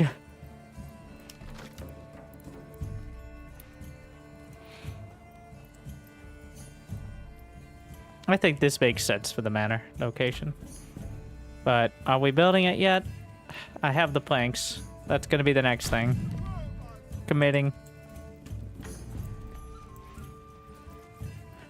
And then we need 1, maybe 2 more families to move in. Did you get a dedicated ox for the log camp? No. I'm not doing... Like, I've not had a lot of success with dedicated oxen. It feels like... They'll figure it out. Like, trying to dedicate things has ended up, in my opinion, seems like more frustrating. I'll just follow them and I'll watch them, and I don't think it's clear on what its job is. Instead, I try to dedicate more families. Like, if I have enough families in the logging camp, usually they'll know what they're about. The key is less worrying about dedicated oxenses. I don't know what the actual one is, so I'm just going to say all 3 every time. And instead, only doing one piece of construction at a time. Having the saw pit in a good location, like next to the logging camp, and then only focusing on one construction at a time. Which limits the amount of need to drag them over there.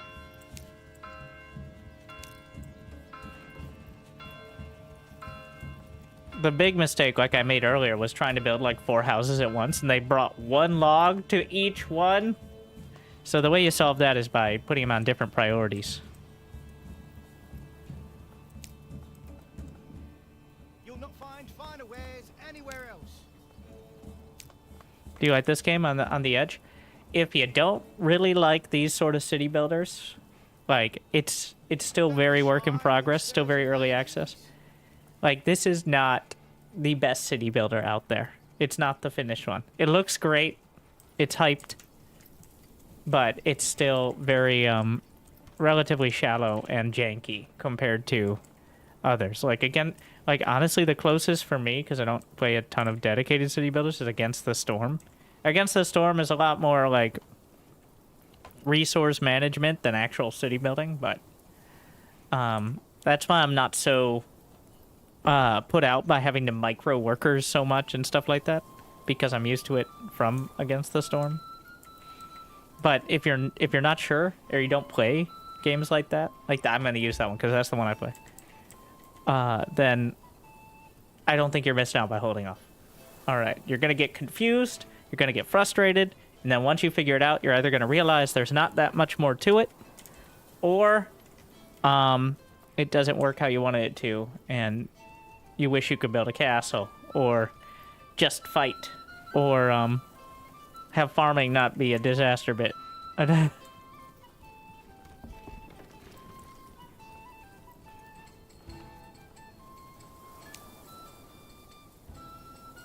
Is winter the best time to do construction work?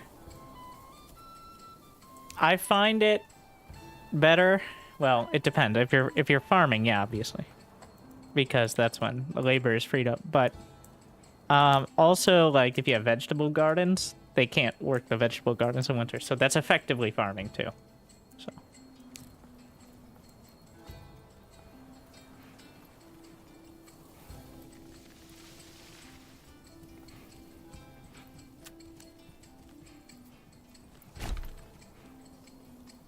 What exactly is the livestock button? So if you have livestock assigned to it, they will show up in the livestock tab. Which is a little confusing because it's a different tab.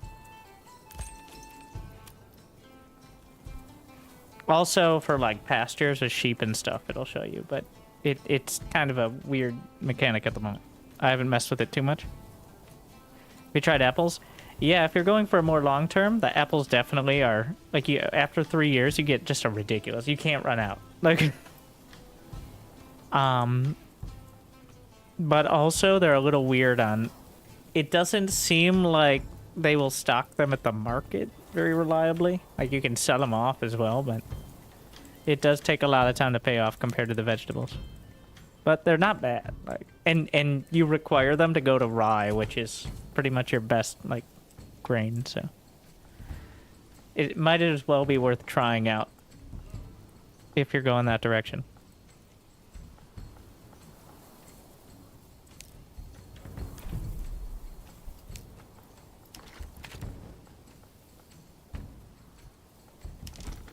All right, we're almost full of storage on the logging camp here, so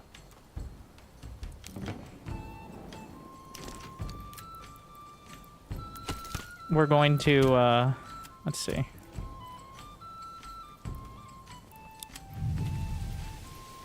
Move these guys.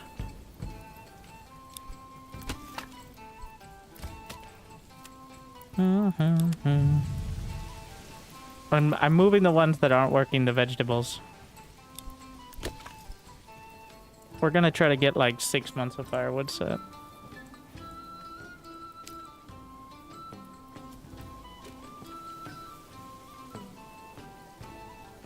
Once there's all the timber is dragged to the manor, I'm gonna set up the tavern as well.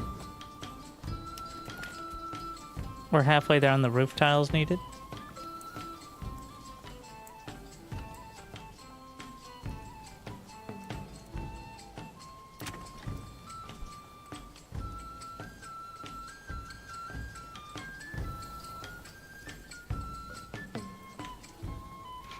Any benefit to building multiple wells? They will put out fires quicker.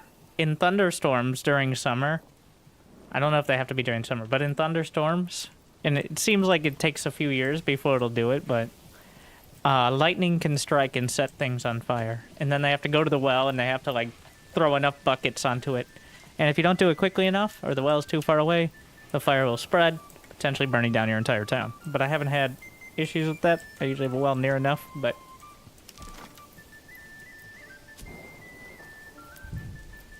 obviously hard to recover from the entire town burning, though. Just keep that in mind.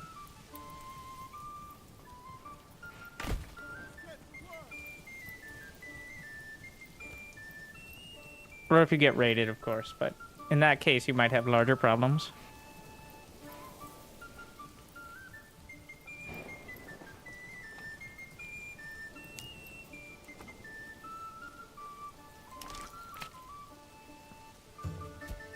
All houses 2 slot?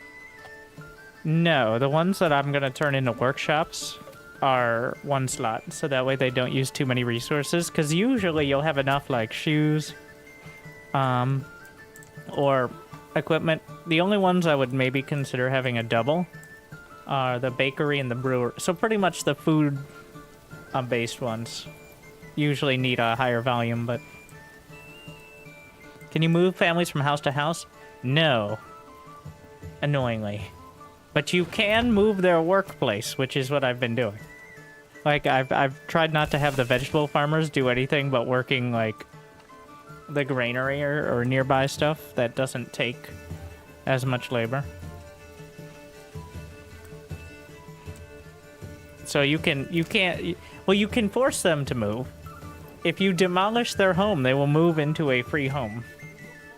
Which, technically, you could limit to just 1 if you only have 1 free. But that is not an ideal method. I don't know. It works, but it's not ideal.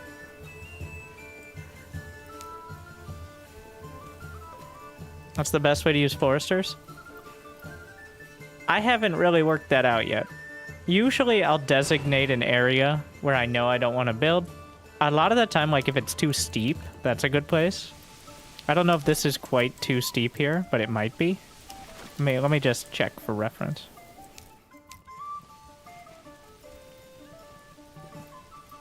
Yeah, like over in this area where it's too steep to build, if I'm not going to put crops there, you can consider the trees your crops.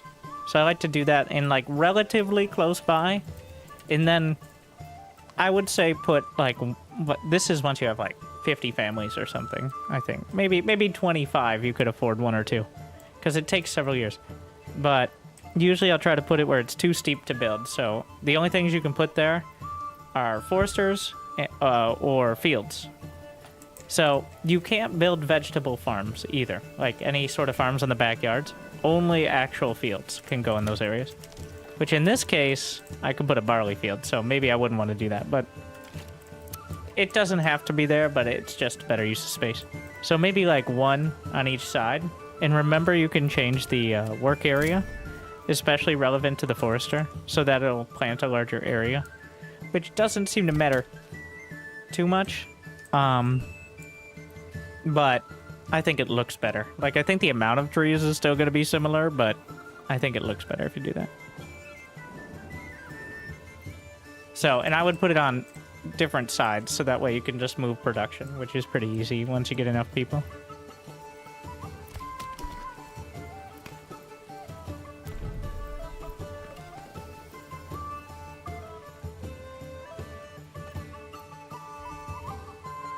Thank you, Segment. Do you think Apple House to open a food stall at the market could work to get it distributed better? I haven't noticed a correlation between who opens the stall and how well stocked it is. The only thing that seems to help is being as close as possible to a storehouse of some sort. A storehouse or granary. Is there a way to remove a market stall? You can demolish it. And then another one will usually be rebuilt. You can also... You can move the family. Like, I could move the family working the market stall. I usually... So what'll happen is... Alright, this is a good example. I already did this. where the tanners opened up the clothing stall because I guess it makes sense, right? But I moved them into the storehouse because I didn't want a family that was supposed to be doing production to also be juggling the stall. So now I just moved them into the storehouse to work the stall and, you know, logistics. It's not a perfect solution, but it's better than trying to juggle two completely, well, almost completely different things.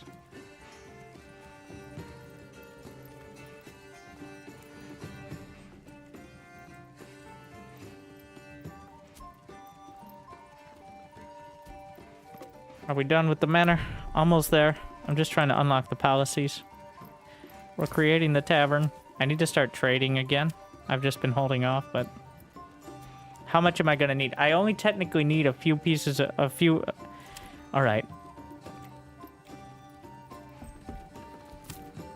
We're going to export some berries. You don't have to establish the trade route, but it's so much. Like, I don't want to walk it off.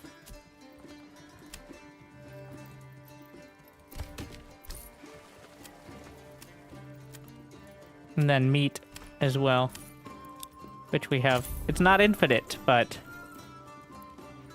I don't want to sell too much.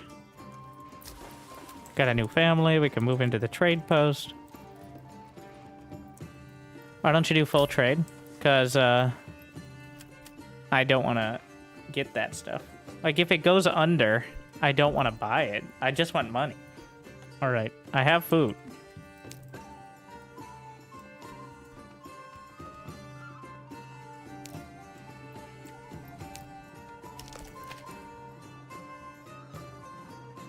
We're gonna get another logging camp, partially for storage here.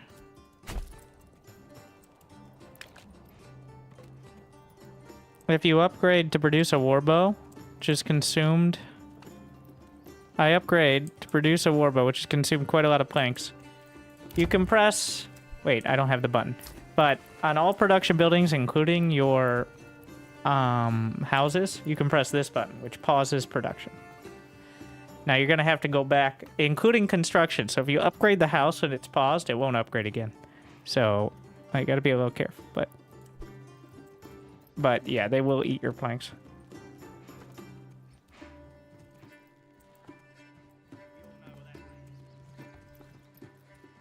And of course you do have to eventually remember to unpause it at some point likely, but...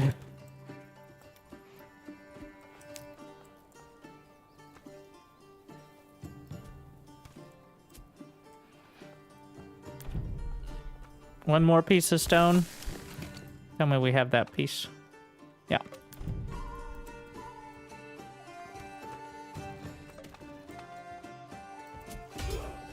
And now we have the wild animal policy signed.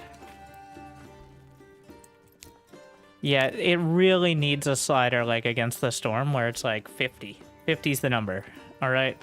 Essentially like the opposite version of the construction reserve, where you produce until 50, right? That's kind of critical. Do the price and trade posts change? They change based on global market supply. So when you sell a bunch of stuff, eventually the price goes down because the market is oversaturated. This is to prevent you from just producing one good and making infinite money off it. So there is no notification, and the opposite is true. Like if you buy ale for several months, the price will go up eventually. And there will be no notification besides your money being drained very quickly. It can go up to like 3 times the price almost. So I think at least double, maybe 3 times. And all the way down to 1.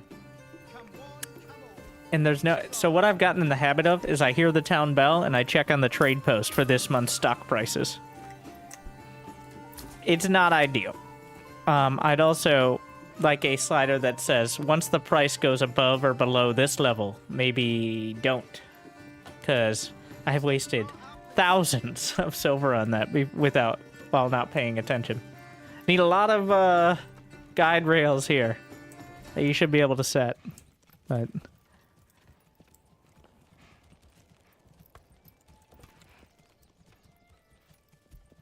The feature was implemented. Well, the feature was probably implemented because so many filthy YouTubers are like, here's how you make infinite money in Manor Lords! Get rich quick in this PvE game! By exploiting the economy! Which, it does make sense to do that, but without the quality of life of, like, being able to set limits non-manually. Like, that is the issue. The issue isn't the idea, I don't think. In fact, I think it works fine. It's just, if you don't pay attention to it every month, then, yeah, it's bad. So, the town bell. The town bell is my indicator to check the prices.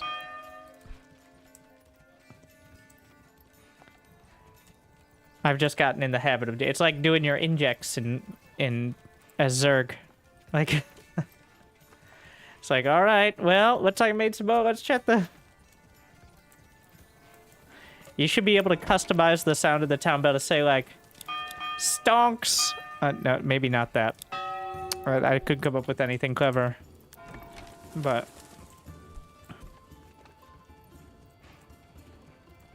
I'll set an alarm. New month!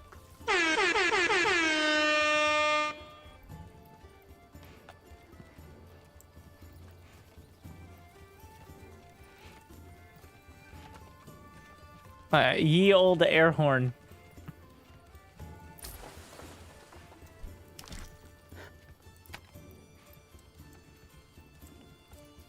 Would you say the best things to sell? Well, this ties into the other question of which rich deposits. The wild animals for meat. Because you have this policy, which gives you twice as fast breeding, and then this policy, which gives you twice as much meat. So... stonks. And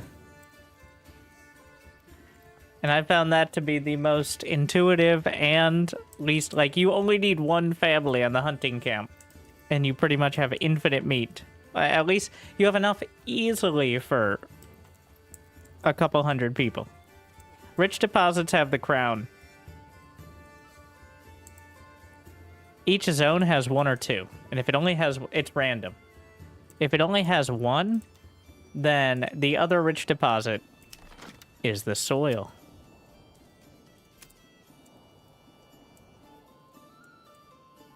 Fun fact. If it has two, the soil sucks.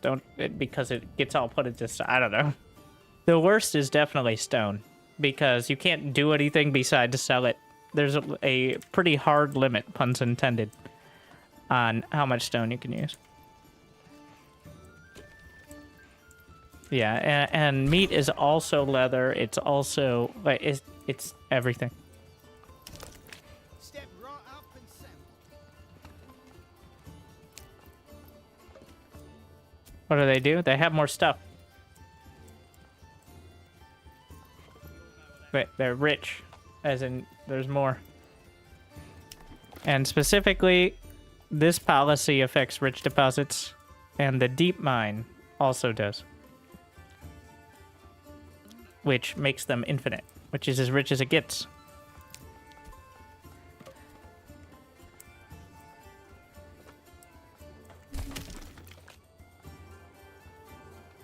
Speaking of, I technically have enough roof tiles for now. I do still want to build them, though. We've got to open up the ale trade. I'm going to import 1 ale. I got to be very careful to use it at the right time here.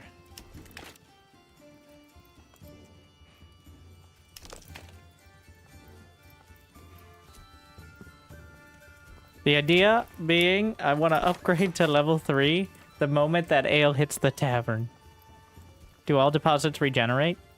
Berries and meats do, because they are animals and plants, which grow.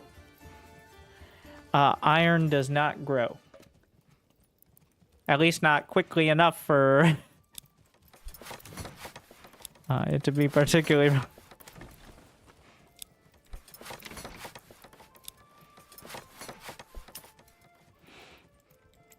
Others next to the granary.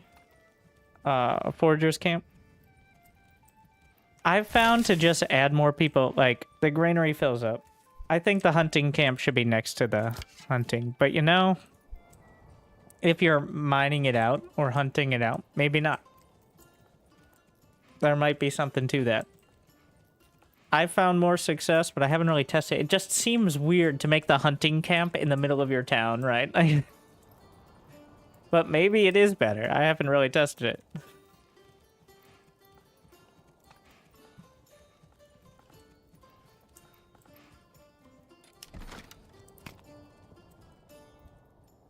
We need that one ale. I can limit when the ale is supplied. You know what? I'm gonna go up to 3 just to be sure. By not having anyone in the tavern. If there's no one in the tavern, the ale need does not get supplied. So.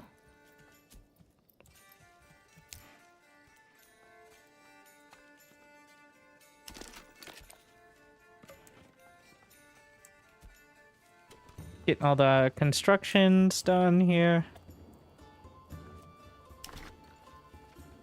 We're gonna need way more timber now.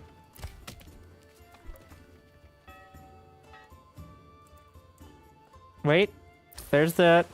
I zoomed out so I didn't have it. So the price of stone, well, so far so good on these, though I'm not really making much more money here. I could export the leather as well.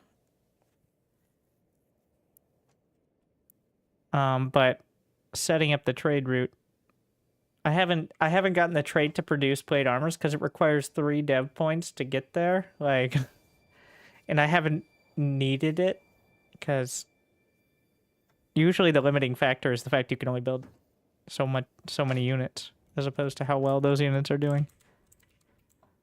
Maybe at some point testing it, but it takes 3 out of your 5 points, so which is a lot. I'm gonna do the leather. Export down to like 20. I wonder if those... I haven't really figured out the volume needed in order to change the global supply. It seems significantly less for crafted goods like shoes and bows, but...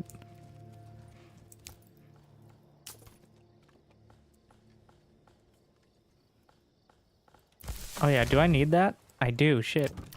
I kind of forgot. Speaking of shoes. Let's buy some shoes.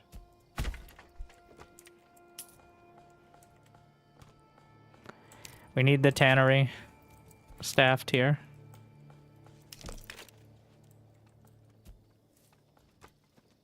Wait, armor sells for 24 a pop? Yeah, right up until it doesn't after you sell a few dozen of them.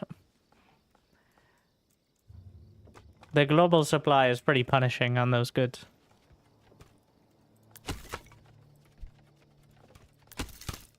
We're gonna pull off a firewood.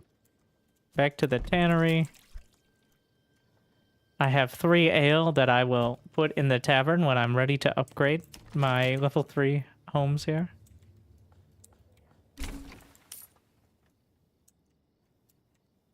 There's the leather sails. So I gotta be careful about not overusing the cobbler shop as well. We're gonna need to upgrade the storehouse as well while we're doing all this.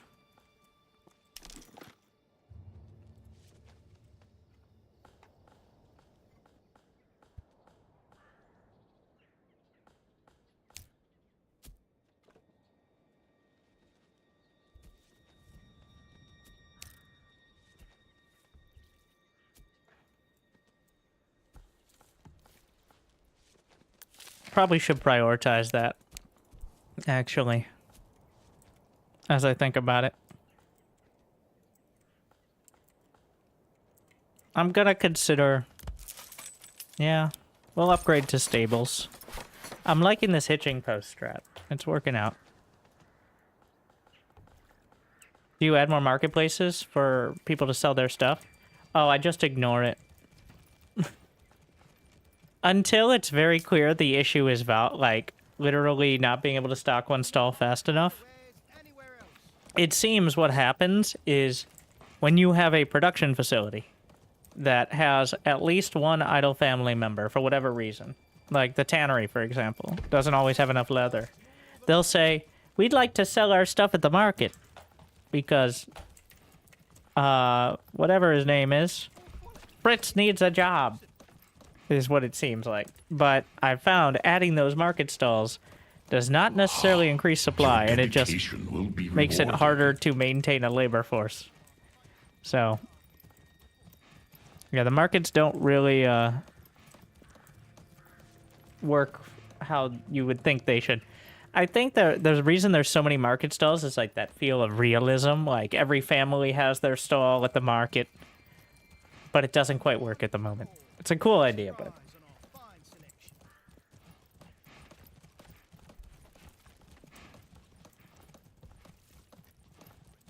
storehouse and production having the same type of market stall. So, what you do, delete one. Or reassign the family to the storehouse and then unassign. You can delete them, but I've solved this by limiting it to 3. Which, occasionally, especially past the first 3, and you just keep deleting it. It doesn't cost anything. Past the, like... You can reassign the family building a stall to the storehouse. It's not an elegant solution. And then put a different family... Wait, you can reassign to the storehouse. Wait for it to get built. Probably from the storehouse now. And then assign a different family to work the production. Which is what I did with the tannery earlier. In order to make sure the clothing stall was manned by people at the storehouse.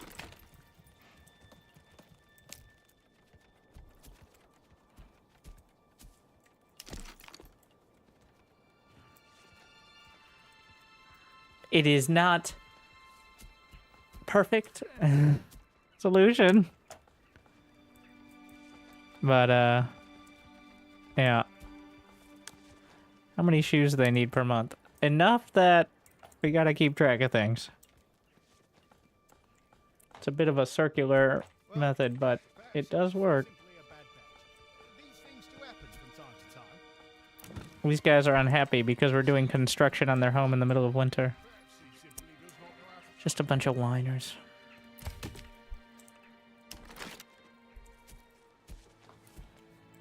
For the greater good. I'm actually going to pull one off of the trading post for now.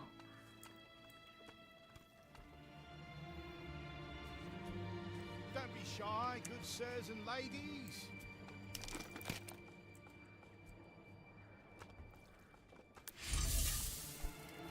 I'm not loving the clay furnace.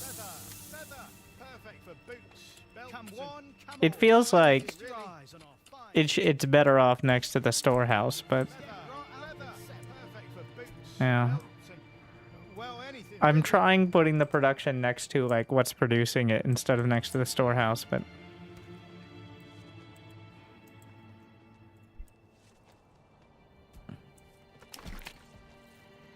don't be shy, good sirs and ladies. yeah, it'd be really nice instead of having to pause the cobbler shop here to just say, I want, even better than like saying 50 shoes would be, I would like 3 months supply of shoes. Which in this case would be Keep your heart warm. about 21 shoes. It says according to total versus surplus, we're using about 6 pairs of shoes. I'm assuming they're pairs, but you know, that isn't a guarantee, is it?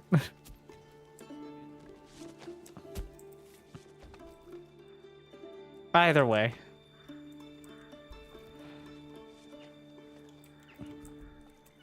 Alright, we got the upgrade. Now we gotta work on these constructions. And we're gonna be making... Tell me this. I think I worked this out before. I just didn't have the timber. Otherwise, I'm gonna be very annoyed.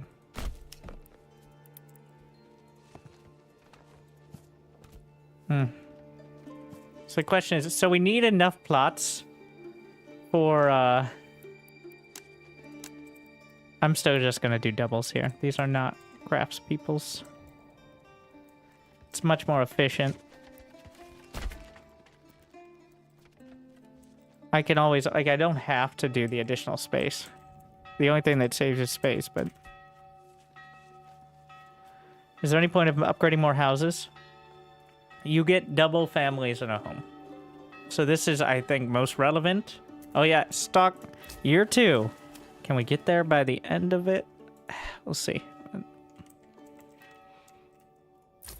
Are the food prices tanking yet? Not yet. Commodities? Not yet. Actually, I'm using all of it, and that's the issue. We're pausing the cobbler shop here. I have enough money. I'm gonna stop exporting leather for now.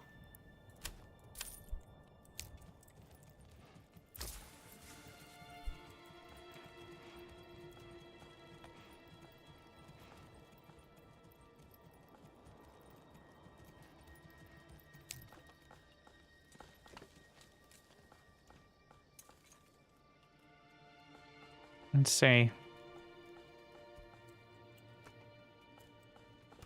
I just need 3 level 3 houses. Well, I need everything else too. And upgrading level 2 is going to take 3 away. You prefer to upgrade all houses? Oh, no. The summary of that was essentially just the ones I know can be so... Because if they're too far from the market, they won't always be supplied as well. So, especially vegetable farms or apple orchards. But if I need to fulfill, like, pass the requirement, the income from those families is too low to incentivize it. The need, like, the fact that you need twice as much food, twice as much clothing, ale, which is one of the hardest things to get, and most expensive or labor intensive, which is kind of a weird one because, you know, why don't we just let the apples sit around for a while? Boom, there you go. I feel like the apples should be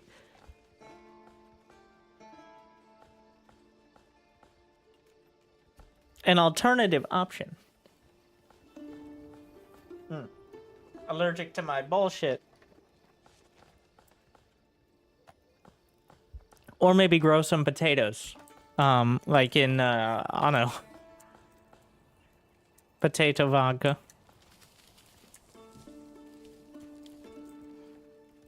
Yeah, it's a little weird that getting alcohol is one of the hardest, if not the most difficult process right now in the game.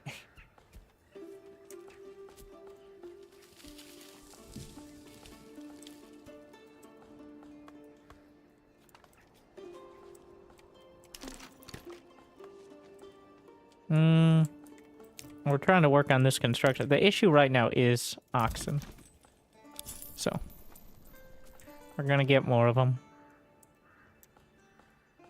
Come one, come all. Feast your eyes on our fine Potatoes didn't exist yet. Well, I'm sure they found ways to make alcohol, all right? I stand by the apples, and I watch them grow, and then I watch them fall into my... whatever they do with apples to make alcohol out of it. You know what? I'm dead. I know what I'm talking about. I don't think you need to do too much. How much beer is needed per plot? Ale. Alright. And I don't know. The tavern is really inconsistent about supplying it, even when you have enough. So I've mostly given up on having it supplied most of the time.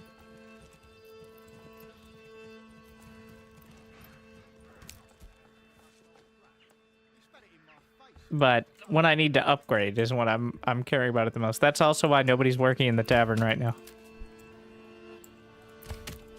Is because I don't want to use that little bit of ale that I bought in order to get the upgrade.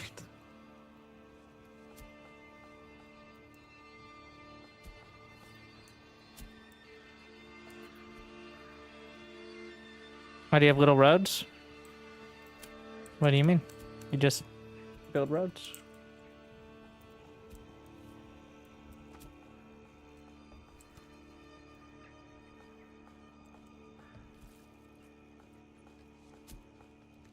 So what I did, in case you weren't here, earlier to start, but you can check it on YouTube on the second channel from the start. We're doing the playthrough. This is all just going to be one day, one playthrough, just getting the large town.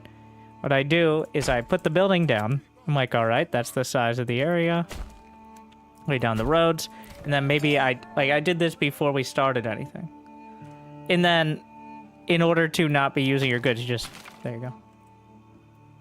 Or, like, say you want a certain housing plot, which is a little hard to see in the winter. I've never even noticed that. Like, for example, maybe I want a huge vegetable garden, but I also want a granary next to it, right? Who doesn't? Everyone does. That's all the rage. All the YouTuber gimmicks. Well, I don't have enough goods, so we're gonna pretend this storehouse is a or a store, whatever. Pretend it's a granary. The same principles apply.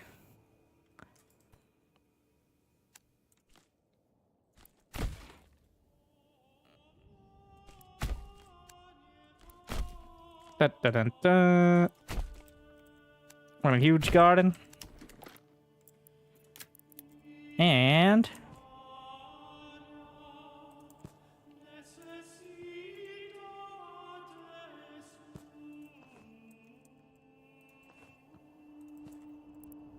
you can fiddle with it. I don't think I'd want it like that. It needs to be wider. So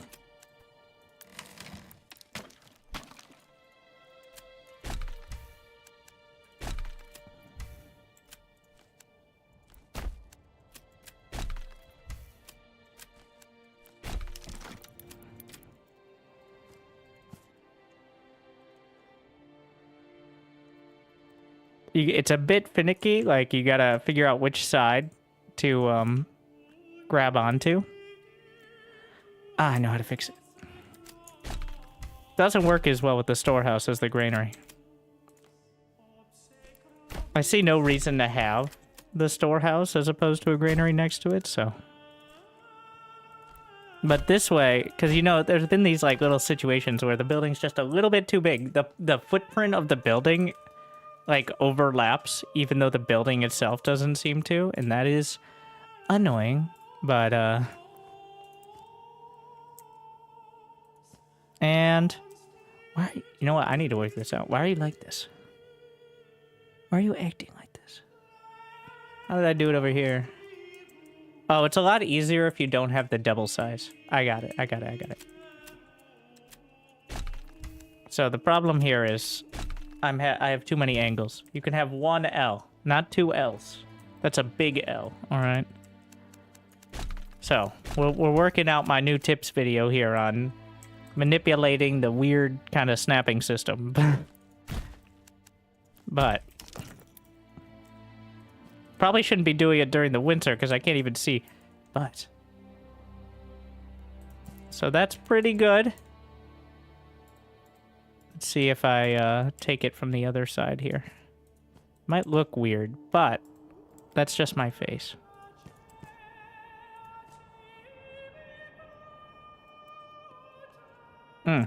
Here, how about this? You see? But wait. And then... What the fuck? Well, that is certainly a unique experience. Not what I wanted.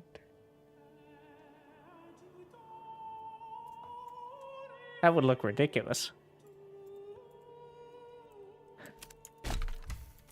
Huh. But definitely different. So, the summary is it's not easy to do, but there are some quirks to it.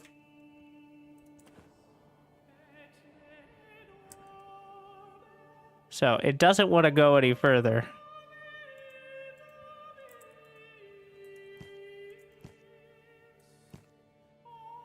For some reason there.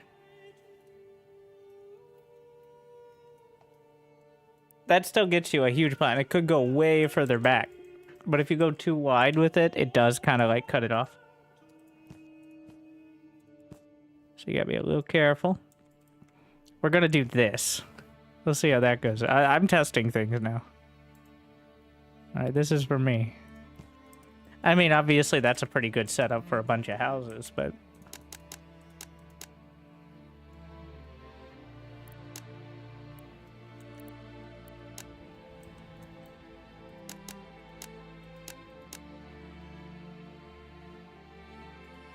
It seems to change the layout based on how you rotate it. That's interesting. Huh. I usually don't get this in-depth about it. We get close enough, but interesting. So that one goes to the edge, and then there you go. That would be definitely a lot closer. Still an odd kind of shape there, but you can mess around with the roads that bound it and stuff like that. Get something. That's what we did here. Like, for some reason, it cut off this corner. This corner isn't part of it, but it's like, well, all right, you'll manage. So the summary is you have to lay down the roads first. And if you're going to place any buildings that aren't houses, you want to place them, build roads around them, and then use those as like a bounding box. It is bit of a mess. So you might be like, well, you could just not snap to roads. Oh, well, that certainly... It says it's not snapping to roads, which we like to call in the business a lie. It does not work. It will still snap to nearby roads. What's the point of doing this as opposed to farms? Because you don't need fertility. It doesn't matter where you place them. You can make huge ones. It's not seasonal. I mean, they don't grow in winter, but otherwise they grow all year. And then they harvest when they're ready, so. We're gonna prioritize here. Highest. Very high. High. Feel like we should just have numbers if there are this many. Medium, low.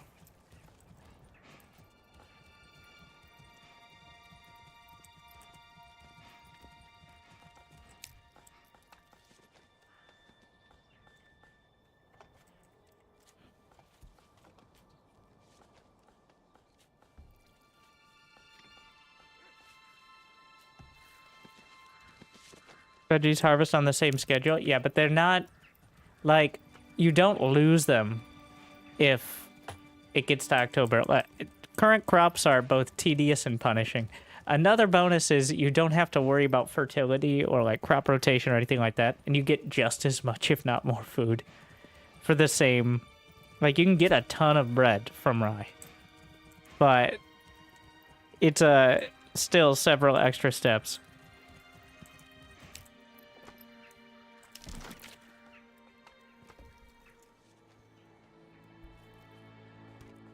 Yeah, veggie gardens are by far the easiest hunter-gatherer food.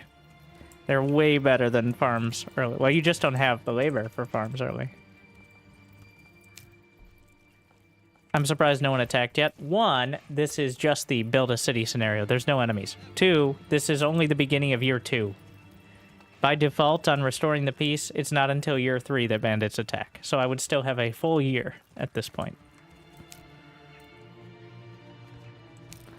I have 36 mail armor, but when I form the footman militia, it doesn't equip it.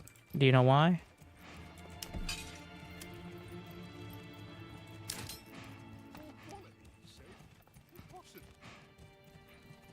Is it already tied up in other units?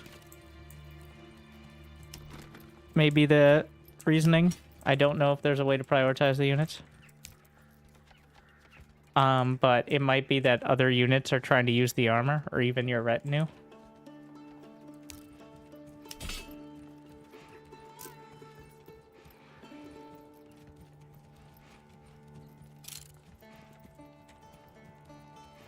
It might, well, 1, option 2, it could be bugged. Option 3 is there's an issue with grabbing it from the storehouse. Like, if it's not actually with where their weapons and stuff are. Only tier 3 houses can use them.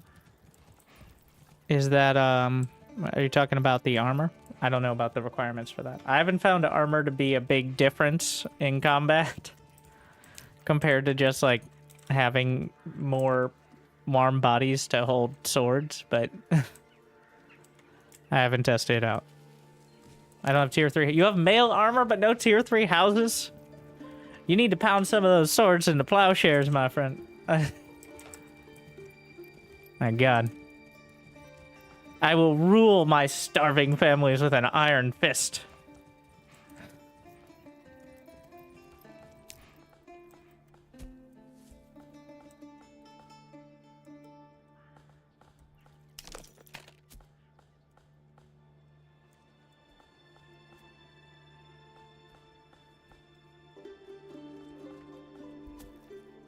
All right, are we ready yet? Well, once these get upgraded, I should have... I mean, I guess you could do tier 3 as soon as possible. Because you can't... They don't get unupgraded if you don't have it. But I'd rather just get it all done. Make sure I have the, all the construction ready and all that. We're gonna put one family on the ox at the moment.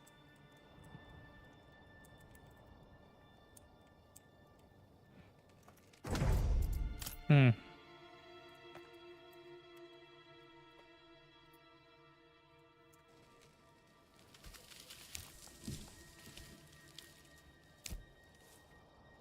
Min Maximus year 2.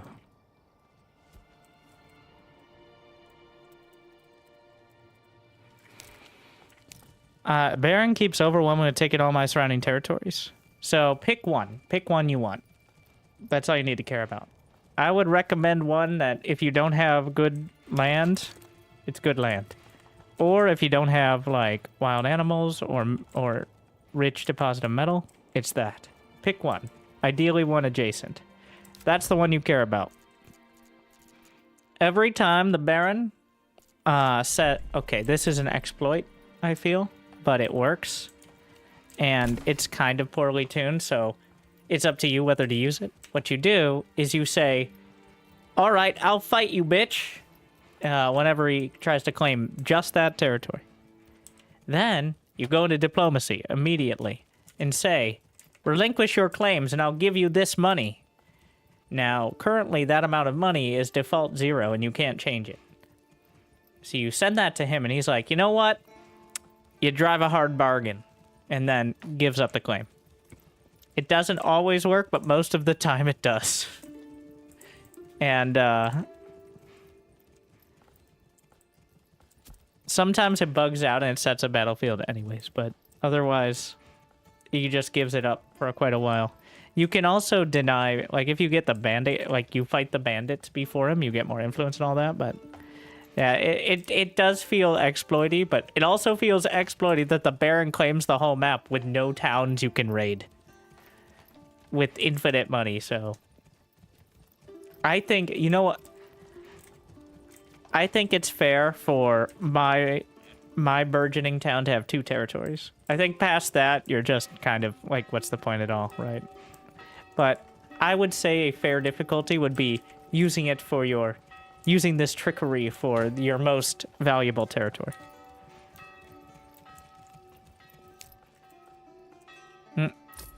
That bell isn't loud enough. Where's my AoE 4 bell? Oh.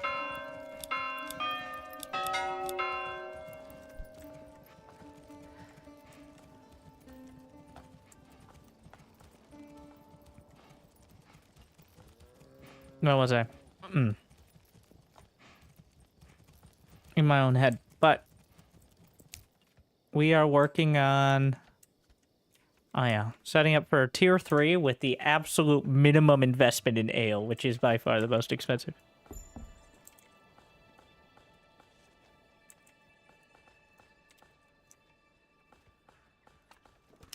Alright, we need more planks. I have no idea where my planks are going right now. There should be plenty. They're not bringing them to the saw pit. I kind of want to try... well... it seems like the oxes will prioritize construction is the problem. I could maybe assign an ox there, but I haven't had a lot of success with that really speeding it up.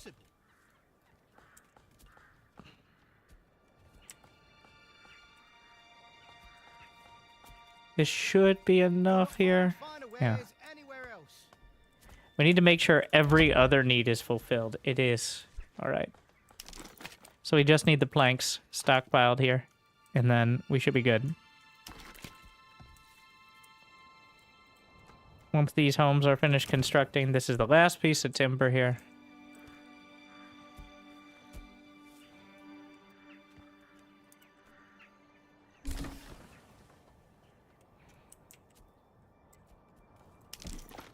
Now they should be more focused on the saw pit.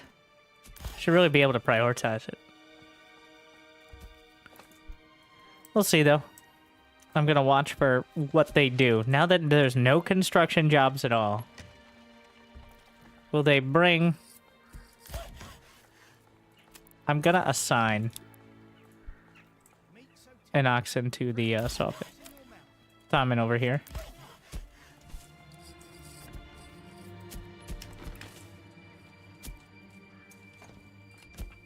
The name of the ox, by the way, just to be clear. Hello? Tommen? Where is Tommen? That's Tommen right there. I can see him. Wait, where you go? Tommen. Tommen. See, the problem here is ideally that ox would be dragging them from the logging camp. So what I found is your best opportunity is to do all your logging, stop, just stop entirely, fill up the supply here, and then do, like, mill them in the planks. Because otherwise the ox kind of get, like, yeah, a bit distracted. That should be enough timber. Even though I have one assigned. It's, not really, doesn't really work out.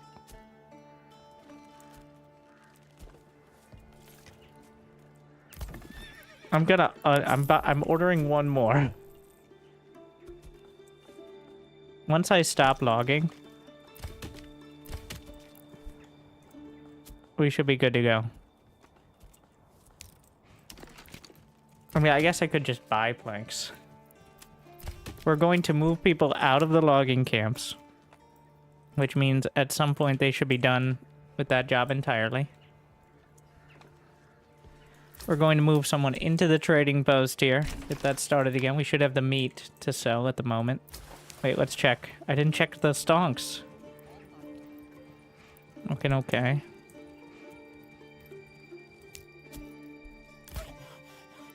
2 families in this.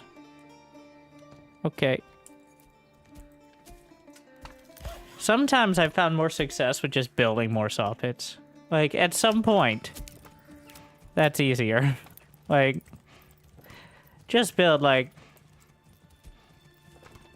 Why are you so weird? Oh. So it works for this, but not the plots. Here we go.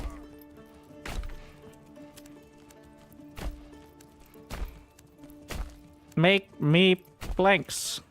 Perhaps it was simply a bad bet. Leather. These things do happen. Perfect for boots, belts, and well, anything really.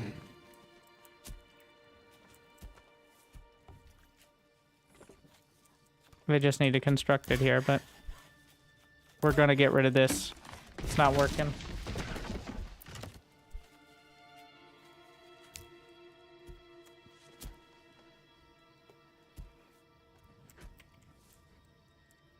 We're gonna do the big upgrade starting in, we're aiming for April now.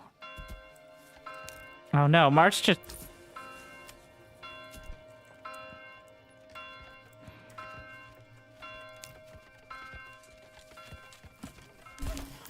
Oh, we still have plenty of space.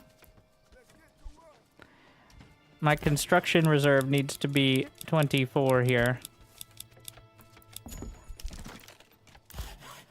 Let's go. For the triple upgrade. Mining pit exhausted. Which frees up some labor. We have the roof tiles. You can just delete it and get the timber back, and there's nothing else to be done. It's not a rich deposit, so there's no deep mine potential. I guess I've tried to set work areas for oxen, and it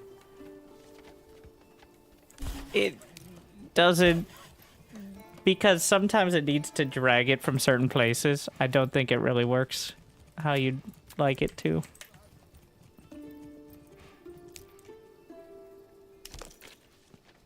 We need 32 planks here.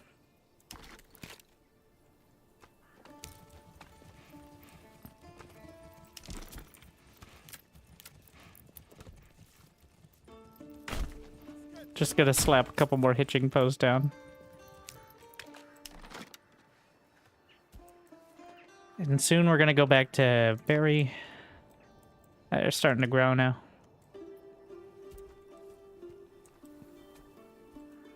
Don't be shy, good sirs and ladies.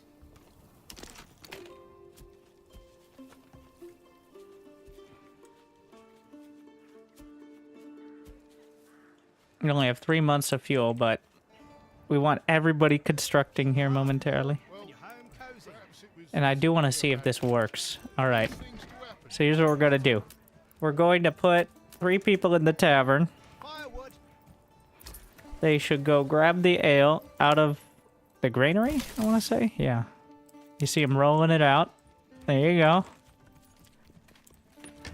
Each ale is a barrel, so... It's not like a cup. And then, as those needs are fulfilled, there's no other needs, right? Yep. This ox is in the way. Oh my.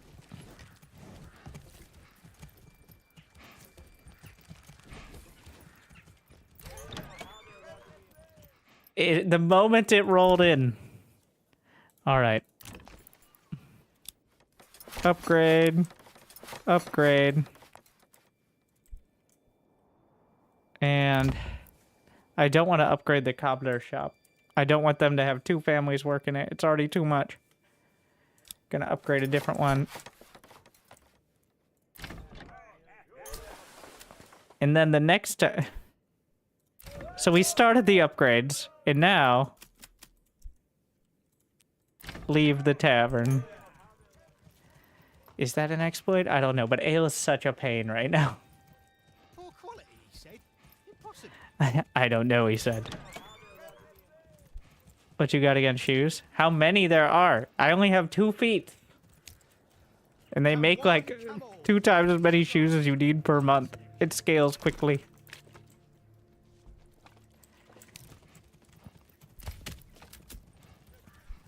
Put a couple back in that. Because now that I've started construction, it counts.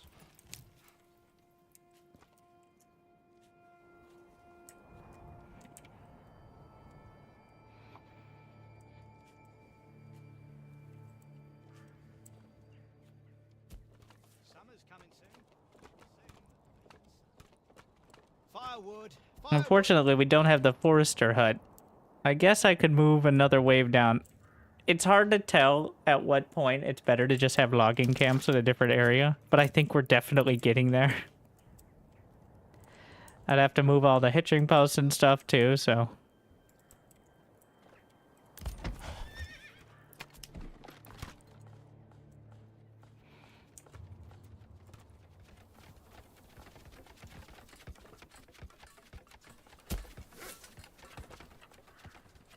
Step right up and sample.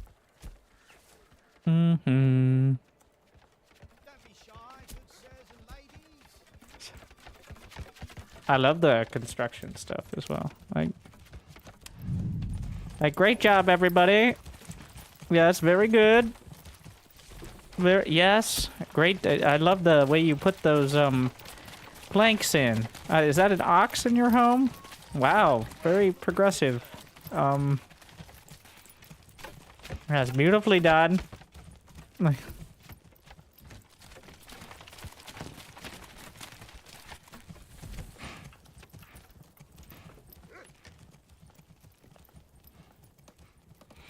Mm-hmm.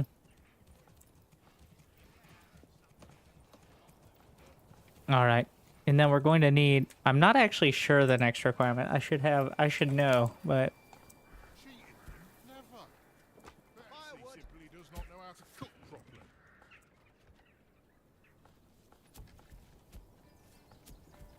That's one.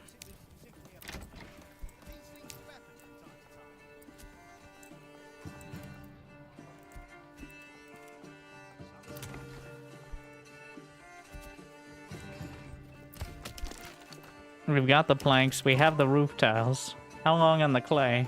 Still holding it together. Come one, come all. Feast your eyes. Step The berries are coming back too. We're gonna put one back in the berries.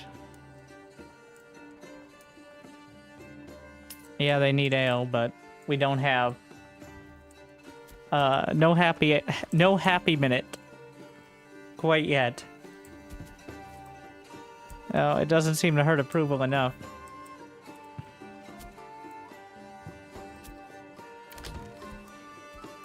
I bet they do.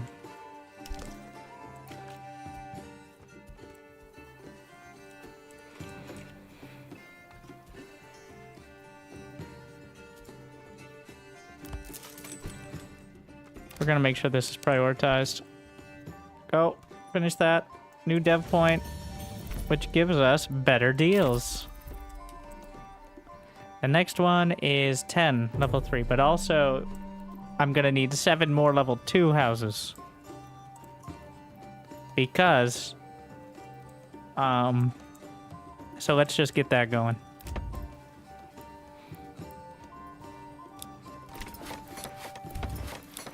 The level 2s, it isn't like how much you progressed. It is of each tier, which is a bit odd.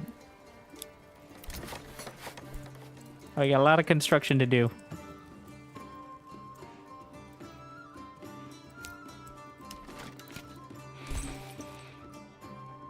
So I'm gonna need, what, 7? So each tier 3 upgrade is 8 planks. So 56 planks. 32 roof tiles. And, you know, the big one is actually the money. And having enough wealth. That's gonna be 350 in total. The others are just timber. Like the basic and past it.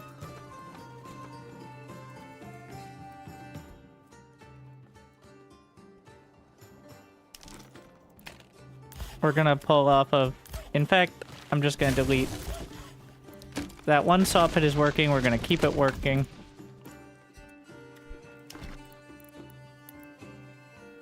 I'm gonna try this strat.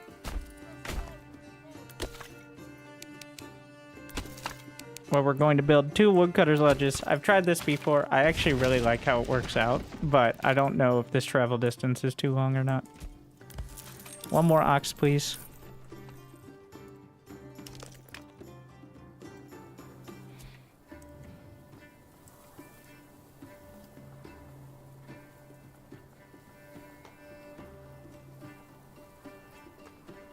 We're working on the berries. Is there anything else to sell? We still have plenty of shoes here.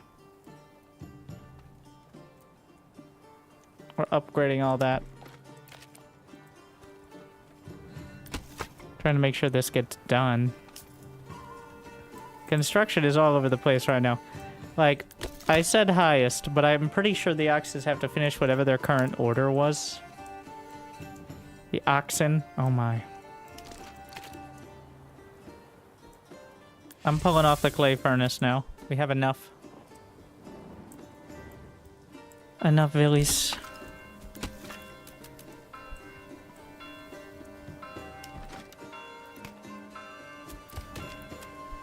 Only one at the camp for now. In fact, it might go to 0. Give me my firewood. Get enough for the rest of the year.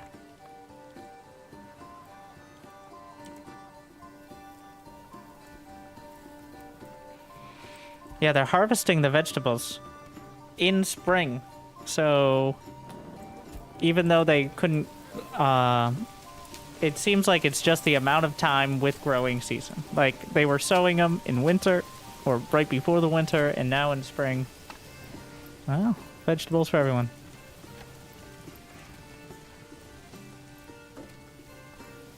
I also love the sound of them doing the wood cutting. Very satisfying.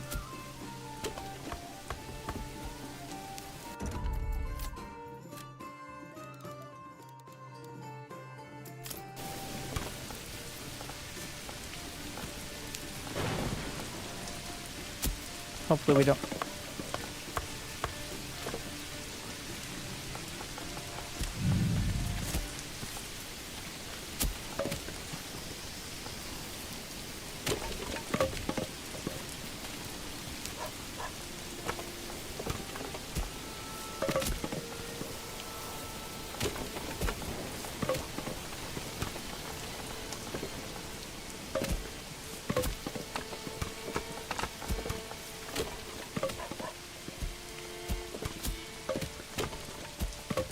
Don't be shy, sirs and ladies.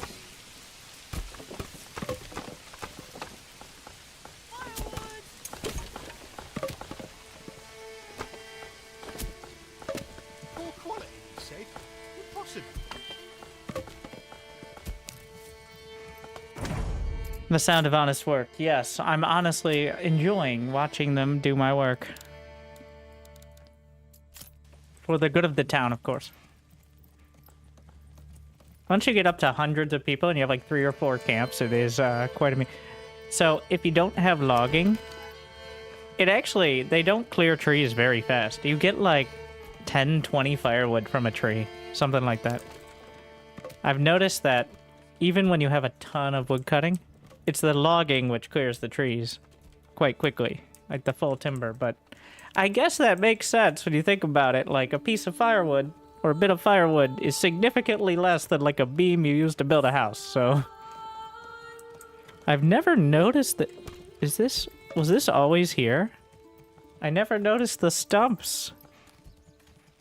Have I just paid that little attention? I never really saw the stumps. Huh.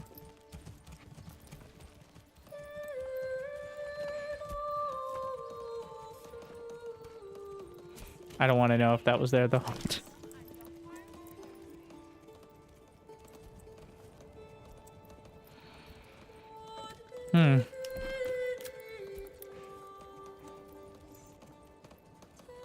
Alright. I'm gonna say that's enough. That might be a little short. For another row. I'm gonna need one more row to get there.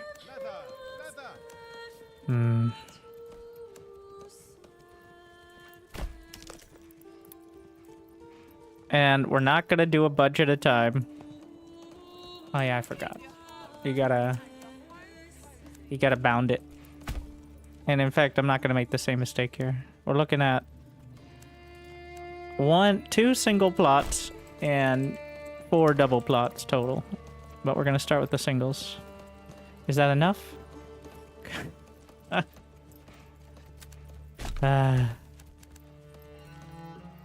Not quite. I'd rather just remove these and reset them because otherwise they count as multiple pieces of road.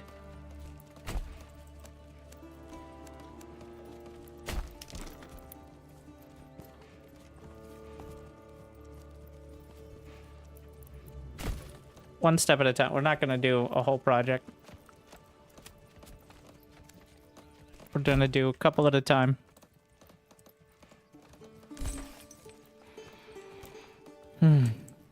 Remember to take a tree to grow?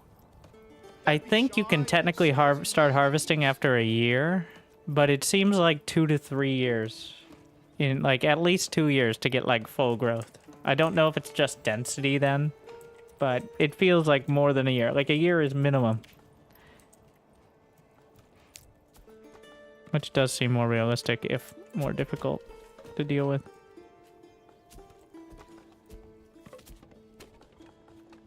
Free to fully grow. I don't know if you get more timber from one tree. I actually don't know if one tree is one timber or not. I don't think it. I think it's more. But we're gonna export leather down to 50 here. I could make shoes to export as well, but I shouldn't need that much, and that starts to eat up all your leather. 7. We're gonna pull back to 1 apiece now, so they just return the rest and go to construction. I have the planks here.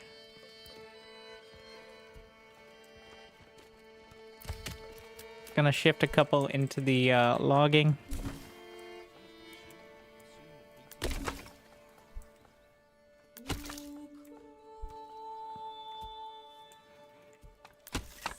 Delete 1, which will hopefully force the storehouse to come pick it up.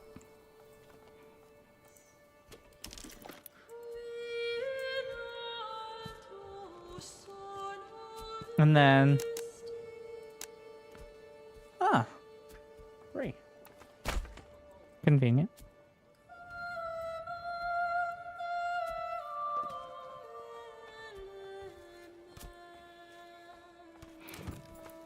It's a bit odd that you can upgrade plots with no people in them that are supplied, and the ones that aren't supplied with people in them, you can't.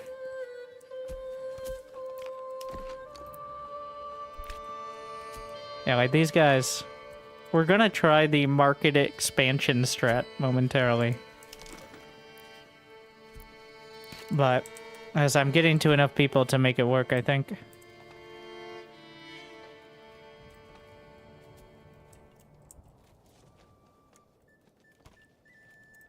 I got 8 months now. Alright. Pulling off wood cutting. We're gonna add 2 more to the storehouse in an attempt to more consistently stock it. What's wrong with the food? You know what? 3. Always leaving 1 slot so I can reassign has been a habit that has paid off. In case something is not working how I want it, I can reassign 1.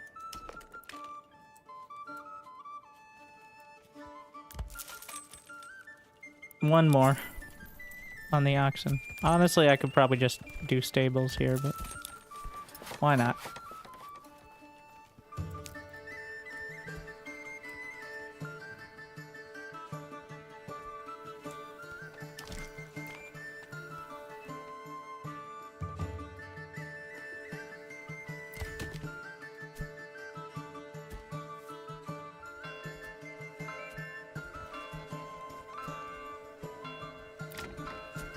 Alright, so all we need is to roll one of those barrels in. And we're ready to upgrade. We're gonna get this last set here. I should check the prices over at the trade post. Make sure I'm not getting ripped off. Still okay. Yeah.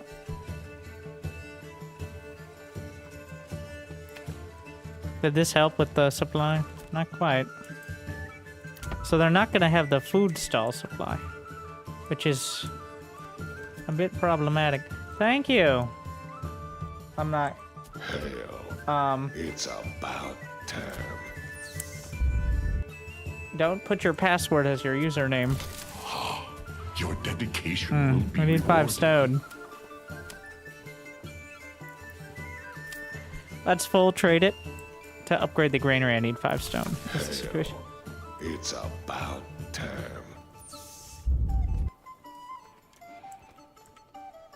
The finest heart of the Hell, land. it's about Oh my god. It's so an individual. I don't know why. But thank you.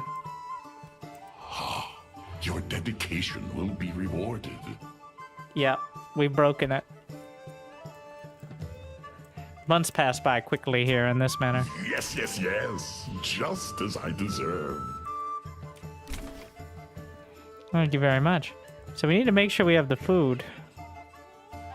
Yeah, the issue here... How are you not supplied with food? Well... Actually, we have it supplied. Yeah, not all, but enough to upgrade several. We're good. Okay. Gotta save up the timber now.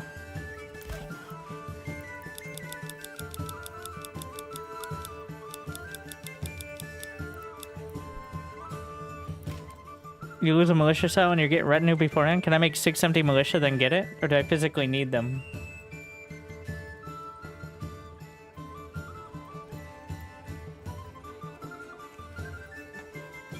It is very annoying.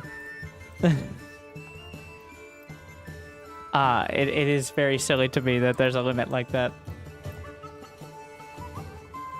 There should be, in my opinion, there should be like army and then you should pick a zone. There should be like here should bring up like each zone and then the mercenaries. And then you click on that and it has another pop out. Instead of all one. I mean, it's not a huge priority. I think you still can get enough units to make it by, but it is a bit underwhelming being limited in that way, especially when you have multiple towns. Do you want to get rid of the retinue? Not really rid of, but you can only have like 6 slots of personal army that isn't mercenaries. It just like you literally can't create more. And retinue counts as one of them. So if you have multiple towns and you don't have the militia, then you can't create it. Versus the Baron, he hires all the mercs, unless you buy them and keep them on retainer, paying them every month. Which is not a perfect solution, but...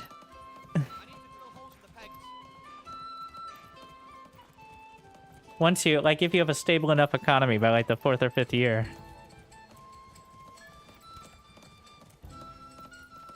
Oh, yeah. And, like, having the event list be clickable. Obviously, a lot of UI custom... There is a lot of UI stuff that could be improved. Yeah. But, the game is great. And now it just needs to work well.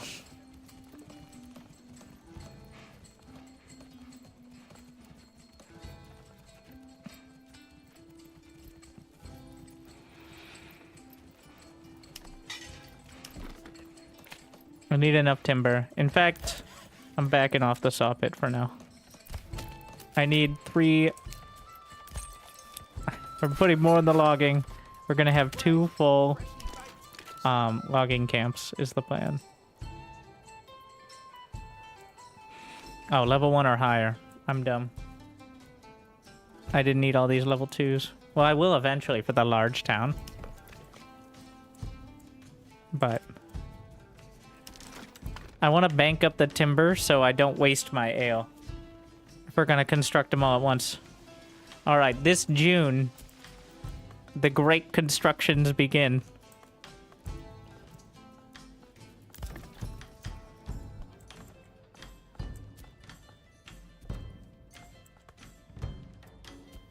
Well, perhaps it was simply Are we still exporting? these things do happen from time to time. Yeah. Wait, do I have anyone in the trade post? Just one. We're just waiting for traders to show up.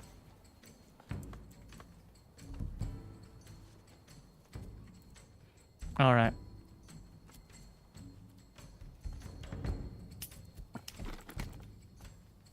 I'm just gonna destroy... This is the simplest solution, is destroying the saw pit so they don't bug out on it.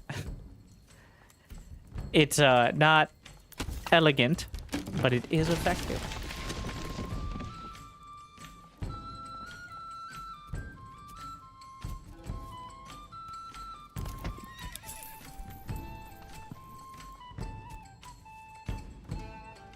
We have plenty. In fact, we have bread. Wait, why do we have bread? Who brought bread? There shouldn't be any bread here. What the hell? We ate the bread all... What? Where did the bread come from? Did I misclick a trading? We ate all the bread years ago.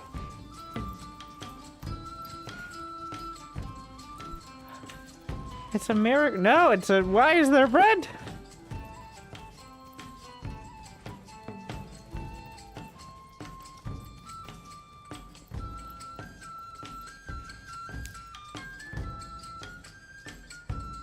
I'm suspicious now. The bandits, they're not fighting me. They're putting it back into the... They poisoned the bread.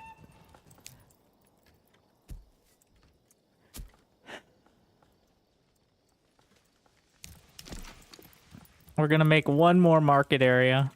over here.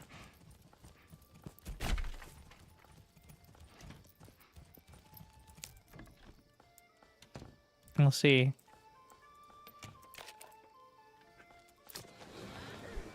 Apparently they don't need it. All right, fine. Be like that.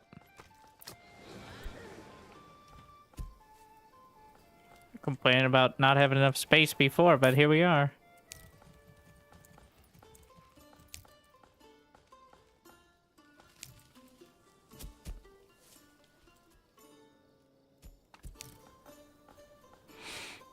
Yeah, now we're struggling for food supply.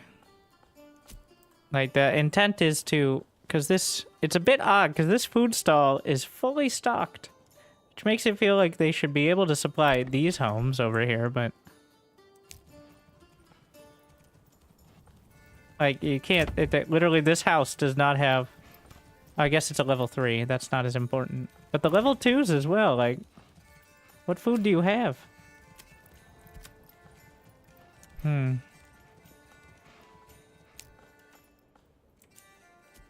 One long market, because then they can't stock all the stalls. The issue is stocking of the stalls at the moment.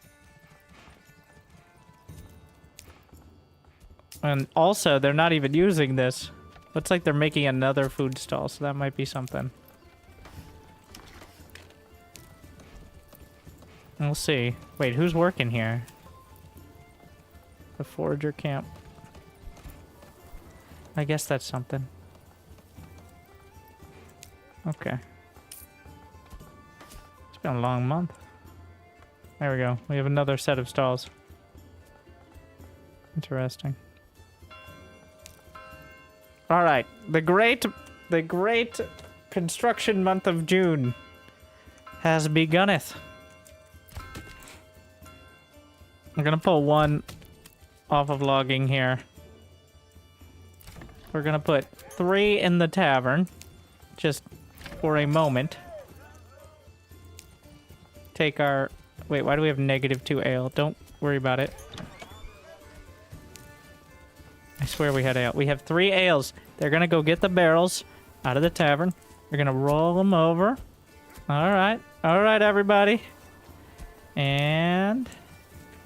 Tavern is... Does it count? Stocked. Yes, immediately stocked. That moment. They didn't, like, they finished rolling them down the stairs. Come get it while it's hot, or cool, or, you know, like, room temperature. Alright. I'd rather do the double plots if possible, but doesn't matter too much. 1, 2. The ones that have a arrow can be upgraded currently, so what is that? 1, 2, 3, 4, 5. And it count, even if people don't live there, it counts towards the thingy, so do I think it should? No, I don't think it should. I think people should have to be living there. That's a little silly, but 4, 5. Do I have any more upgradables? But technically, it completes the requirement. And there we are. But and no more ale.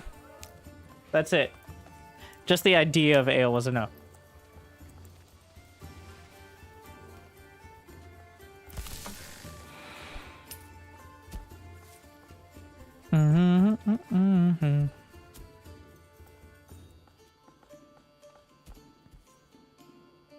One sip. One, you can just smell it. All right, they spilled it down the stairs. Good to go.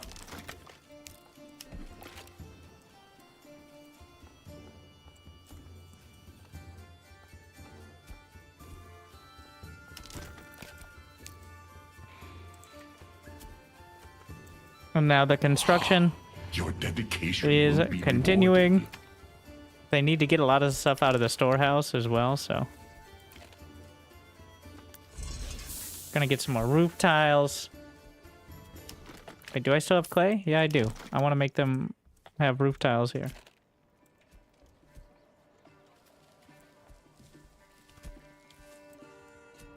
Thank you, Lucho. The hotkey is tab for the overlay. Gotta be careful to zoom in, otherwise. Not as useful.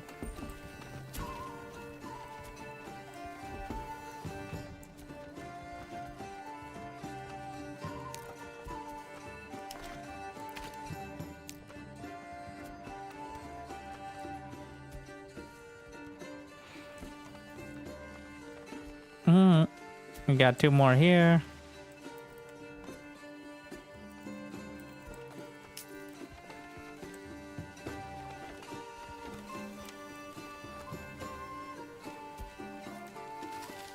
And that should do it. I kind of want to just get firewood and fuel stalls. What did I just sell for that much? I think that was the rest of the extra leather. And there we are, medium town. Now we need 8 more plots, 5 more level 3. So 5 more level 3 is 20. Well, that's going to be 40 and 20. Wait, do I have I have the roof tiles. We can pull off the furnace. We have enough planks. I just need the basic plots, 8 of them.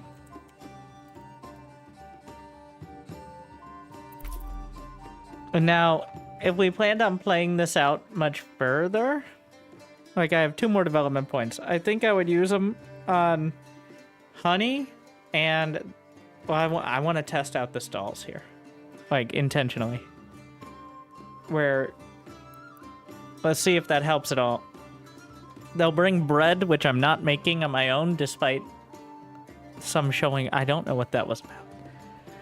I'd probably, if I was planning on doing more than getting to large town, do charcoal.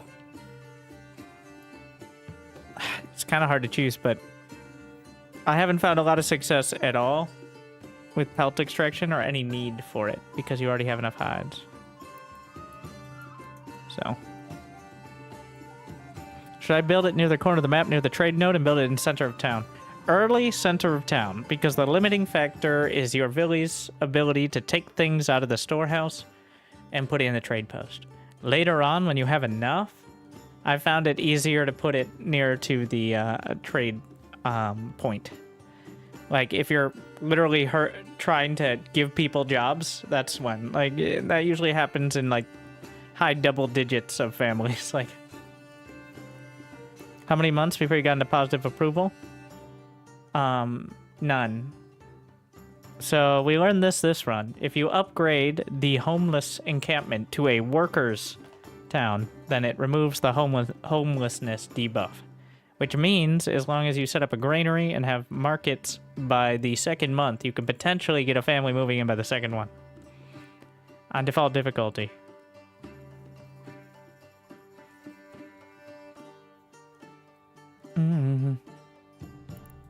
I don't know about on higher difficulties. I played some. It is very hard to get it past 50% unless you're pretty lucky about it.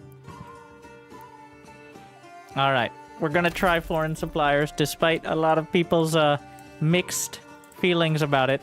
The entire point is to test it out and see how we can make it work. Especially because these areas here on the edge, like, I'm specifically having trouble supplying. So we're gonna try to make a market for that only.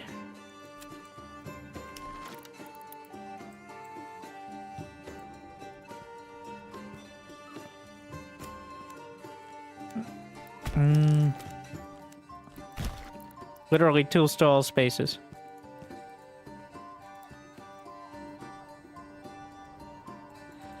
Nope.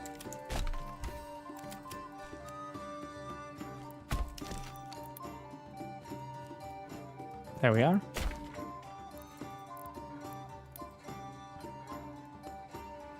Unfortunately, you can only have one of these. Well, we'll see. I don't know, like, if this is magically stocked or not. I don't know. I think this is the only way to, like, reliably have food down here. We'll see. We'll see how it goes. I think they still have to build them, but...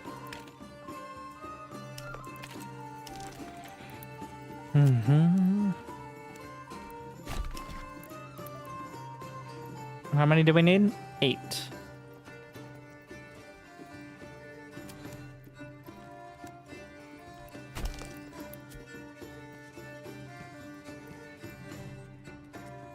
So close. And that's 7. I guess we could just do one on the other side there.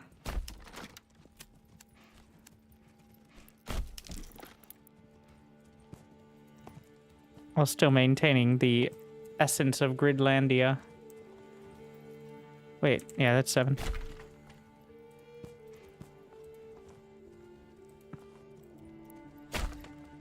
Never have too... Yeah, you definitely can't have too many, actually.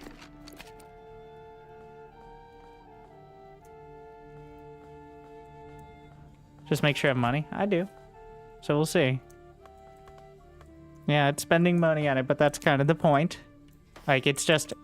Yeah, just spend your money in order to get goods and services. It's like...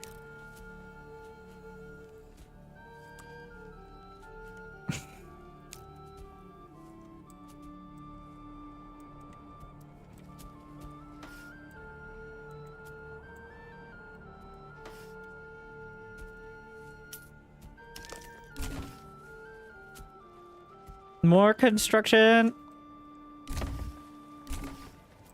I need to stop exporting as much meat now. Oh wait, berries have tanked in price. We're just no trade at the moment.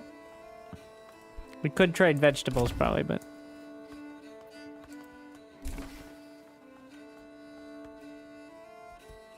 We have 4 ale. So we need 5 more level 3s. Who's being supplied easily? These ones are struggling mostly, but...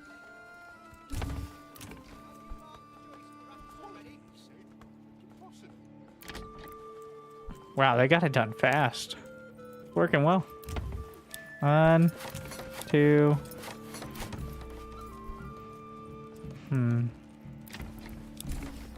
I mean, I can always temporarily make more stalls. That usually does seem to work. 4. And... I got no more upgradables, do I? Like level 1s.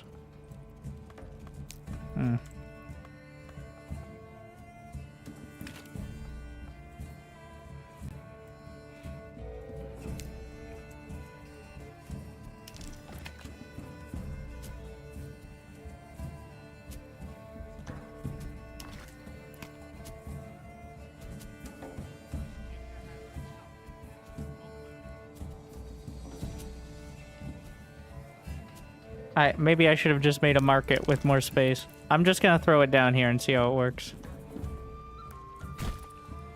How do you set up the barley fields?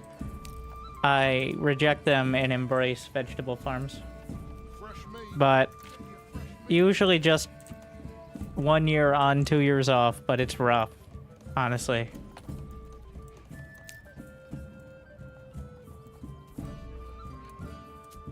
It depletes it so fast. So... You're not using farming besides veggies? Nope.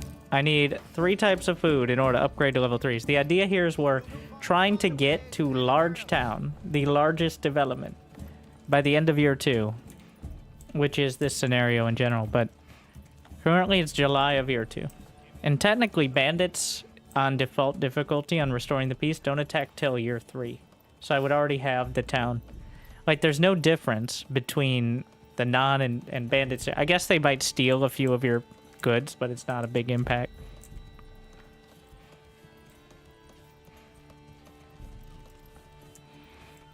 Alright.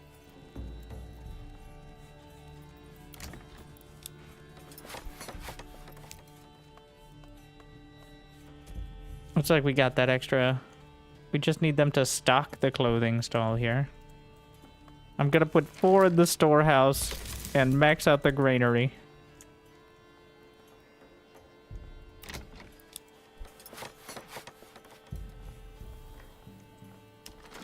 All right. Okay, let's see. Do I have it? 1, 2, 3, 4. Okay, we're good.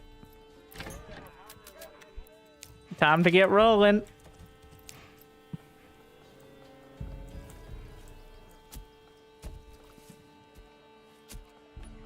It's rolling time. The barrels of victory. And...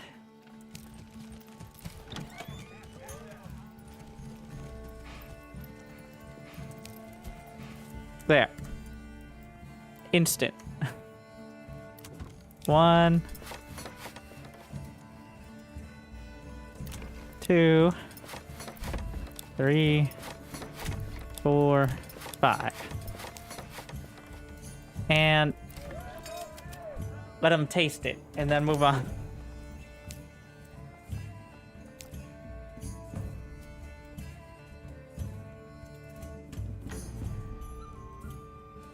Wait, what? I only have... oh, wait. I think they don't count if they're currently in construction, but we'll see. Yeah, that gets us down to 2 planks here, which means I calculated correctly. We're gonna let somebody else take over the worker stall, hopefully. It doesn't really matter at this point. We got the construction done.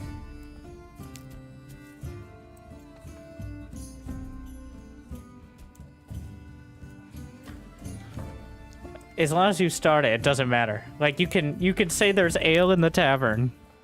Have someone stand outside, take 1 drink, and be like, that was it. It still counts.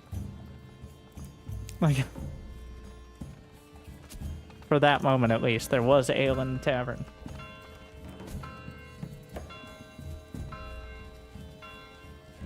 The best way to get money year 1?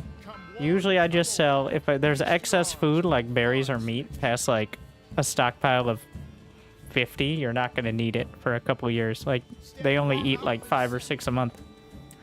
You can sell that. Ideally, opening up a trade route or stone nearby is like, you only need about 35 stone past the granary for the manor and the church, and then that's it. So usually just surplus of whatever the easiest to acquire basic good is. Currently, get your beer. I imported 3 barrels of ale. And now, for the 3rd time, I bring them into the tavern. And for that moment, it counts as supplying ale to everyone nearby. I pause, start construction. I saved up enough materials to start construction on multiple upgrades simultaneously. And then I unstaff the tavern after that moment, so the ale doesn't get used. Does that sound like an exploit? That just sounds like bad, like good marketing is what it is. All right, people are very excited to get ale. They're like, all right, you can upgrade our house. And then they're like, well, son of a bitch. Like,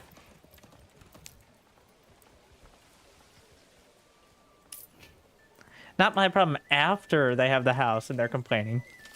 But it just says we have to upgrade. So.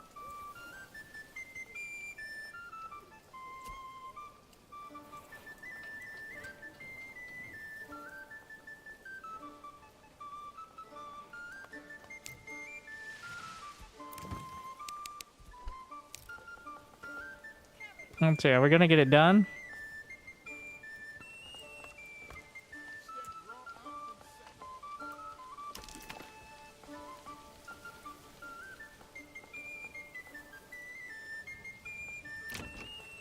One more plank.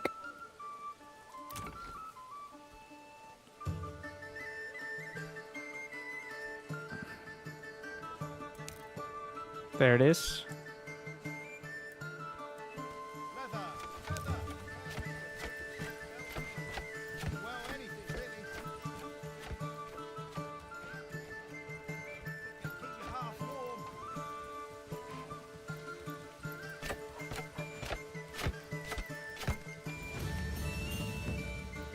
And we've done it. Large town, maximum development. In 1 year and 8 months. And I definitely think with a bit more optimization, I don't know if I could do it in a year, but I think I could cut down at least 3 or 4 months. Because there are definitely, like, you don't need to be gathering two. I didn't need 2 vegetable plots. 1 is more than enough. Honestly, and it didn't need to be so large. I think, like, that is taking some of the labor. Don't need staples, could have had hitching posts. Probably too many logs. I mean, you could map out the exact amount of logs needed, but... Here's the thing, is most of those homes, it's a bit odd, because the requirement is to build the plots, right? Not to have people live in them. So, I guess it kind of makes sense, but... And it'd be a little annoying to have to wait for more people to move in. If there was a mechanic to get people to move in more quickly, maybe it costs money, or literally bribe them, right? Maybe you could spend some money from your treasury to, like, subsidize new people moving in. But otherwise, wait, is there an indicator on the ground here? That's interesting. But yeah, I think that's a... Oh. Took a while.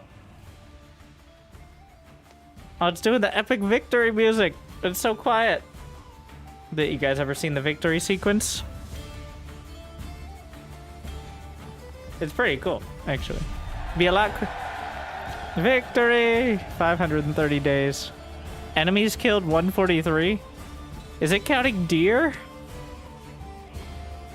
I don't...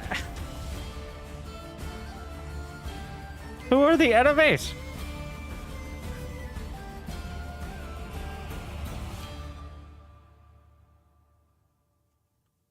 All right, we'll continue in sandbox mode and explain it and answer questions. I think it takes a second. Or it's just broken because now my camera's where it zoomed out with the victory screen. Oh no. Maybe I could save in real.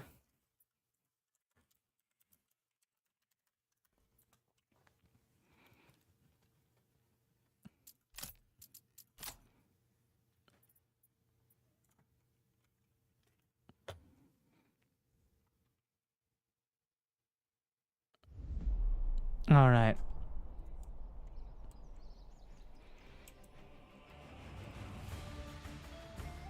The sickest victory music. But it's time.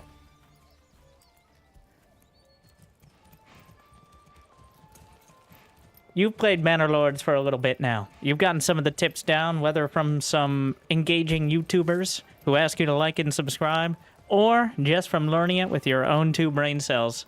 But now you're starting to get a little bit more complicated here in Manor Lords. And so am I. I've been binging, it's like 100 hours now. But I attempted to build the large town here, Min Maximus, which is very much an accurate name. And in 1 year, the August of year 2, we managed to get to the largest possible development. This was on the prosperity, the no enemies scenario, but if you're playing on default, the raiders show up at the beginning of year 3. And they sometimes take time to get to you. So it isn't necessarily undoable or impossible on that scenario. In fact, I definitely could have done it quicker. But we learned a few more things. First things first, I've got a new marketing strategy, which is not just clickbait, but instead the marketplace... Is it giving me the victory screen again? That's an odd one. This is an odd bug. I reloaded the game in sandbox mode. It's giving me the... I never get tired of winning. Apparently, this is also broken. Maybe I could go back to an autosave. But, so, be careful about winning. We're going to go back to an autosave before I won and try to pause. But there's your proof. And that's what the victory screen looks like. And there's a cool sequence. I'm just going to pause the game just in case. This is as we're building up to it. I want to start this again.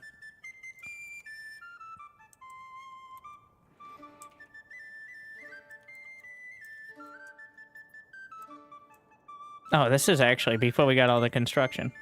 Just can't stop winning. Yeah. We'll go back to the victory and then pause, just to make sure there's proof.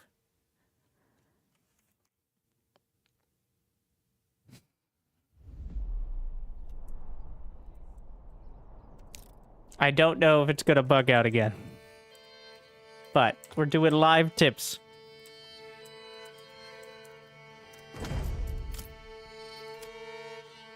I don't want this music. I'm just gonna play the banger in the background. Everyone's favorite.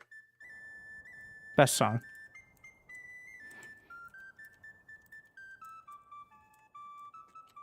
So, you've been playing Manor Lords a little bit, or you've been watching some YouTubers and debating whether you can get the game. You've been playing Manor Lords a bit, watching some YouTubers, trying to learn the game, maybe getting some tips from aspiring, engaging YouTubers who beg for likes and subscribes, or rubbing two of your best brain cells together. It's a relatively simple game, but I challenge myself to squeeze all the fun out of it. I mean, really test the limits of the game as it is right now. And I introduce Min Maximus. Here, the challenge was to get to a large town as quickly as possible. And on this first try, 1 year and about 8 months, August of year 2. The game is currently paused because once you achieve victory, it does an endless cinematic loop. So we're going to keep it paused in order to keep the game from bugging out. So you never get tired of winning. But what have we learned? So, first things first, there's a few exploits you could do.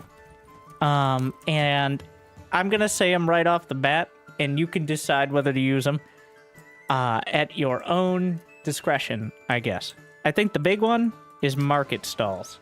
So, the market and the tavern and generally stocking things really could use a priority system in the game, and it doesn't have it at the moment. So the most reliable way to stock market stalls is to have it right in front of your storehouse or your granary. And if somebody, say, from the forager hut decides to put up a food stall, you can reassign them to the granary. And I found that, and then put somebody else on your forager's hut. I found that to be by far the most, the best solution to that overall. So, vegetables are amazing. Incredible. Look at my cabbages. Okay? The cabbages, there's too many. For a settlement of less than 100 people, I made 2 big plots early on. Big, huge, thick, double plots. More than enough. Way too much food. In fact, it took away from the labor force. I think I only needed 1. So, I think for like 100 people, a plot of this size, which is about 1 Morgan. So, the way I tested that was simply just using the farm tool, which you can't actually do in this scenario, but beforehand, just measuring out about 1 Morgan, because I wanted to test. If it was a farm, or was used like a farm normally, what would that do? How can you fix the in-game bug? So how do you do it? Just don't give me a double donk. Give me the fix here. All right, we're going to edit. Another thing is multiple logging camps. I found to be very successful once you get enough people. I was switching production from logging to woodcutters. It feels... I don't have the actual empirical data to back it up, but it feels a lot better to like throw 5-6 families into logging and then throw 5 or 6 into woodcutting and kind of go back and forth as opposed to doing all of one thing. I think this is partially because whenever you're woodcutting, it doesn't chop down trees nearly as fast overall. Oh, the biggest tip is the labor camp at the beginning. The workers' tent. Yeah. Starting out with that. I didn't realize this. I learned this run. But you can upgrade for just 1 timber your starting tent to a worker tent, which was here. Which is why I moved my camera, I guess. And that prevents the homelessness debuff. Which keeps your approval at a solid 50% early on. And that means if you get a granary and everything set up, by the end of the first month, you may have enough approval to get a second family moving in, or a new family moving in, which is a pretty big boost. Otherwise, with the homeless debuff, usually it takes like 2-3 months, which is actually a huge deal. Some people experienced a bug where they wouldn't move out of the workers' tents. So I solved that by destroying those tents, and then they moved into the houses. The key part was I had enough houses for them to move into. There was no point in foresters' huts, as trees take up to 3 years to grow, and it is year 2, so why not just a different ratio of lumberjacks to cutters? Because it doesn't seem to work as well. When they're logging and cutting at the same time, it feels like there are more people kind of... Honestly, I'm not 100%. I think it might just be me focusing on it and noticing it, but it feels a lot better to switch production from one thing to another. We did a lot of... another is... moving buildings costs the same as building a new one. So you might as well just build a new one. As you don't want to stop production necessarily, but you might want to move it around. I think key parts are saw pits, woodcutters' lodges. Like, if you have to wait to move it, then they have to pack it up, move it over. When you delete a building, all the resources are sitting there on the ground anyway, so it doesn't matter too much. Yeah, I was deleting it to stop my peeps walking back and making a logging camp while waiting on timber. A lot of stuff in the game, or a lot of the pathfinding of villies. Did somebody know how to fix the endgame bug, by the way? A lot of the pathfinding just saved, reloaded the game, and it was fixed. Well, we just did that, but... Maybe if I save again... No, it's already been victory. Anyways. What was I saying? Oh, pathfinding. I would, like, in my brain, how... it gets turned around and confused. What we've done with villagers here is the same. They get turned around and confused easily and have to work their way back. So essentially, when they start a job, say, pulling stuff from the storehouse or going to collect things, they will walk to that location, try to do the job, and then walk back. If that job is already finished, or it has moved, well, they'll walk back and then try to find a new job. I think this is partially to make it less performance intensive, because the villagers aren't trying to... One, orders are orders, and you're not paying them anything extra to be smart about it. Just click on your troops for the endgame bug. We'll give it a shot. Because I do want to let it move. But I've found limiting the amount of production instead of spreading it around makes it a little more reliable for the workers, especially in storehouses and granaries, to kind of focus on what you want them to do, as opposed to what they're... a bunch of other stuff. Like, for example, I mined out... There was clay here. I mined out the clay, and then I started making roof tiles. In order to... Because eventually I'm going to need those roof tiles, but just focusing on kind of one job at a time. I tested the clay furnace being near the clay pit. I think it's...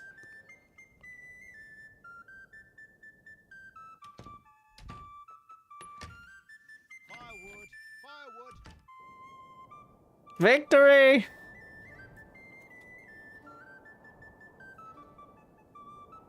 Can't stop winning.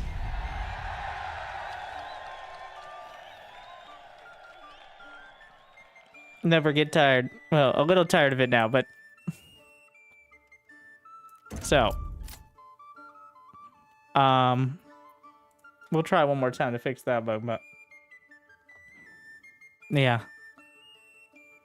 Where were we? But another key point is when you're upgrading, it's not always super clear. I'm gonna rally the retinue and try to move them around, and maybe that'll work. Even though there's no reason for them to exist, but...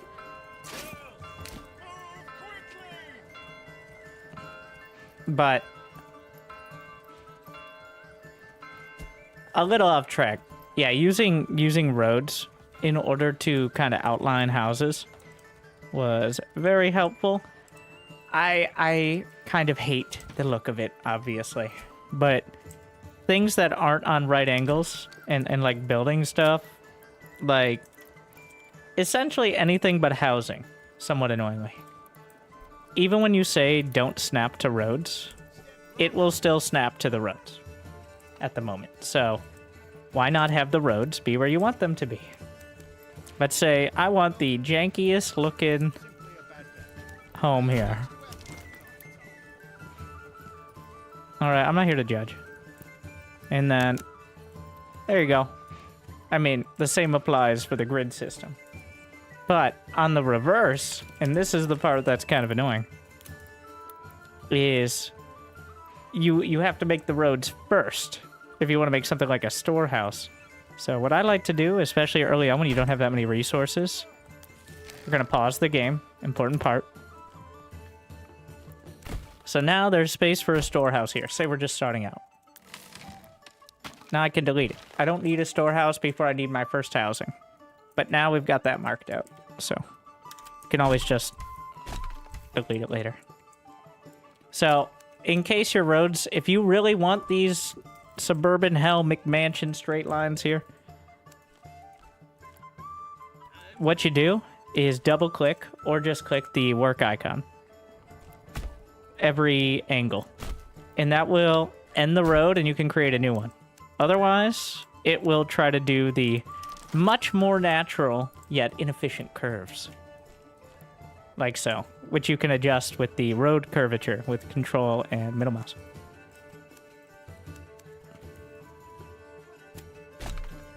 So that's how you get the beautiful, beautiful soulless grid of Min-Maximus.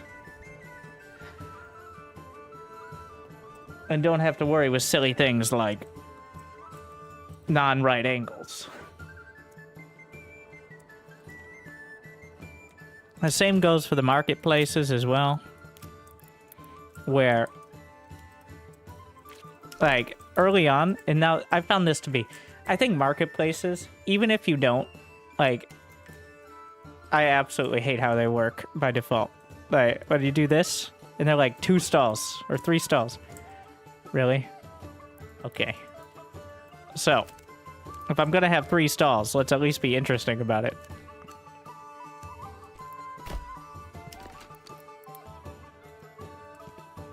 You can kind of eyeball it after a time. There's your 3 stalls and a little bit of a more natural looking, like, without completely taking up that entire space for no reason.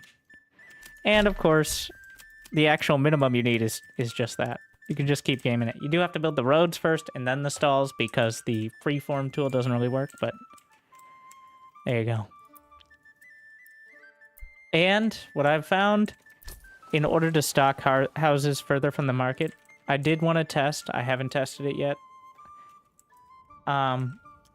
Like, I didn't mind the food cart and the firewood cart here. It worked out just fine.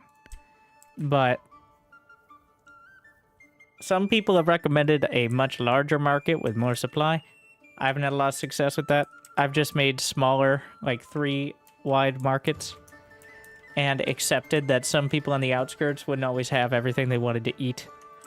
But if you build another storehouse, another granary, and you have enough to supply it, it usually works, but the most reliable is like the center of town market usually, which is possibly lower accurate, but somewhat annoying. And I think markets are going to need a big fix. So, well, there's some more tips. Any questions overall from the peoples? You can't make a specific market. You can make multiple to satisfy the needs. You can keep, well, let's say, okay.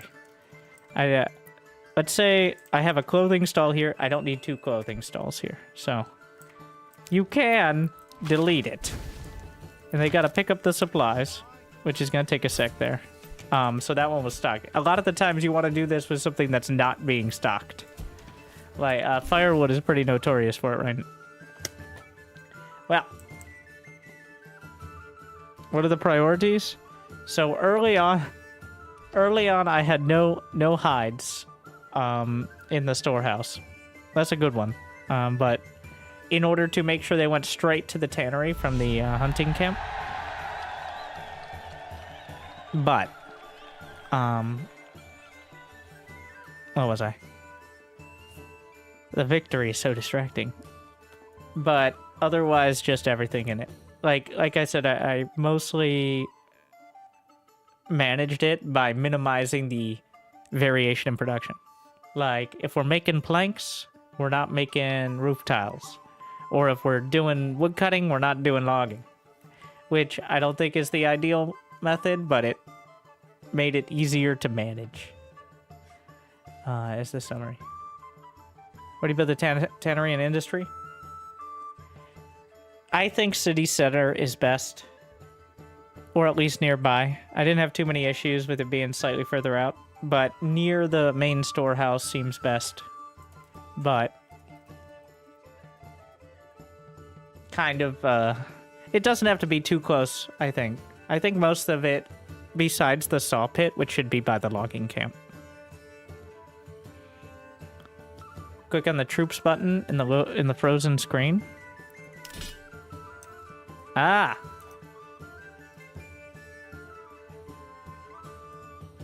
A genius. So that's how you fix that, apparently. You get a level 2 home, sir.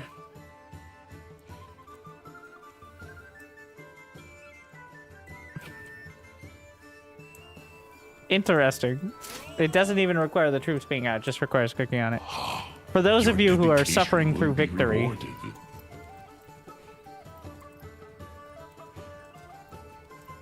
as many of us do.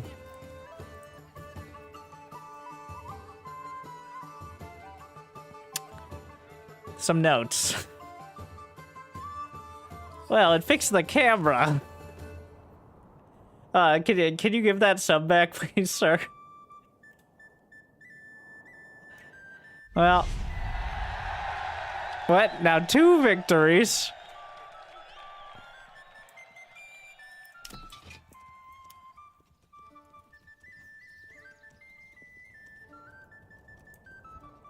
It had stats for 2 victories there. Where do you set up your trade house? The trade post next to the storehouse. So here's the layout. I got storehouse, granary, trade post, tavern. Though the tavern being there is not necessary because of the exploit I was using.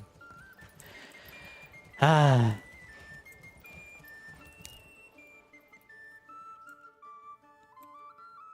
Is your tavern... Do you need to upgrade your homes and your tavern isn't doing it for you? Well, with this one-time traveling exploit, you can upgrade your homes today. Look at all these homes with no ale. How painful is that? Let's get some ale out of the granary. And stock the tavern, putting 3 in there. I don't think it needs 3, but why not? Let's roll some barrels into the...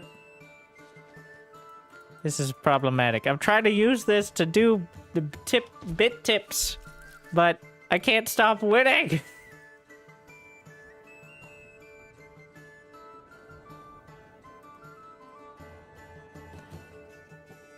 Oh my god. I can't wait. I can't. It's taking up the whole screen. And the next one, I won't be able to click it. I think we gotta get out. Well, that covers it, but... Well, we're gonna have to... I think I'm just gonna have to go back to the autosave right before victory.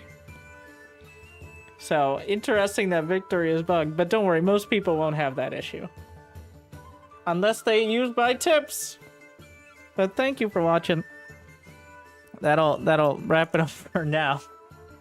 But we were able to get it done in a couple under 2 years. I hope you can find my short guide / tips video. I think I'll probably find a way to make a better one than we just did because of the bugs. For more advanced stuff that we learned here. Because a lot of people seem to enjoy it, so... But thank you for watching. Like and subscribe here on the YouTubes if you haven't yet. On Twitch, I mean, you can try to do the same, but otherwise, make sure to check out the YouTubes. For those who don't know and are wondering, who the hell are you? Well, I usually play and talk about StarCraft, too. Alright, I'm not that old. Yes, that game that died 10 years ago, well, check out the YouTubes, and you can find even more of it while you're waiting for more updates to Manor Lords that allow you to keep playing after you win. So, but thank you for watching. I hope I made your day a little bit better. I'll see you next time. I'll see you soon. Likely see you tomorrow. Good luck, have fun. Stay chill.